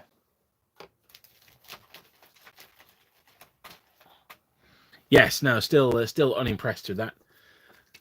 Don't think I've ever got my hands on a bad Squiddo model that wasn't well worth the money. No, absolutely. And oh yeah, thank you for saying that, because the model I forgot to say is they do a Catherine the Great model that is absolutely gorgeous. It's a really, really nice model. So anyone who's interested in characters from history, the Catherine the Great wearing like a tricorn and galloping on a horse is an absolutely gorgeous model. Yes, Failcast. Oh yeah, God, absolutely. Ricardo, we are painting. Oh, we've been painting quite a lot of stuff today. We started off with some epic Imperial Fists, and now we have moved on to Württemberg Guards of Fuss. These are from Piano Miniatures. They have been very badly printed by me, but yeah, we're getting there. We're getting there with these guys, and there's 8 more here, so that'll finish off 4 bases once they're done. Then I'll have to do another 5 models, and then the whole unit is dunsies. Although I've said that I might do a mounted officer, so that will reduce the number of models I have to do. He'll count as 2. Just grabbing these here. I love the at-rest poses that these guys are in. They really look like they're awaiting orders to advance or something like that. They're really nice. I like the Perrys do the young guards sat on their packs as well. I think that's a lovely set.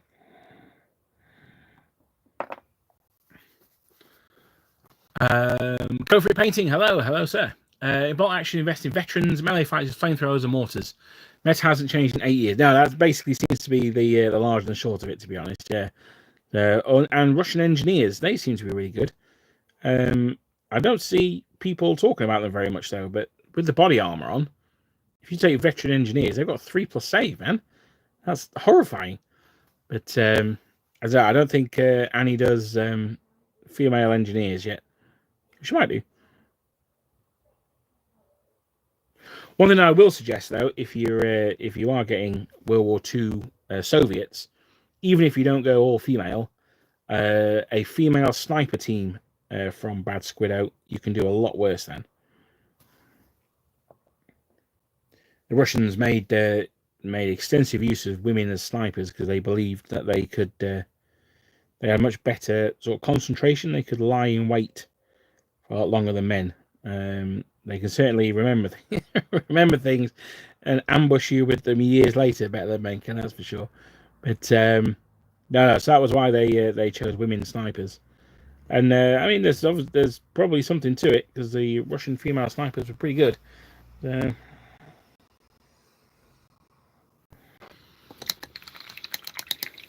In Gods of War, a 40 by 20 mil base with 3 figures represents a battalion. Oh, right, okay, fair enough.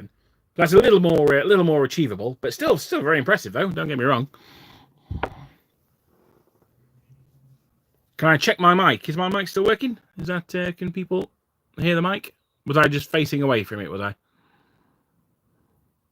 A 40 by 40 mil base with 2 horses represents 2 squadrons. Okay, and a gunner battery. Okay, well that's cool though. No, that's good. Annie's trying to constrain herself to actual history. I'm not sure there were any female engineers. I don't know. To be perfectly honest with you, I have absolutely no idea. But fair enough. Yeah.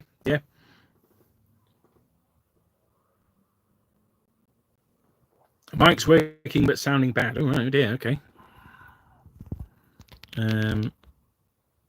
Right, I might have to try and fix that for next time, because it has actually gone 6 o'clock. So I am going to knock it on the head here anyway.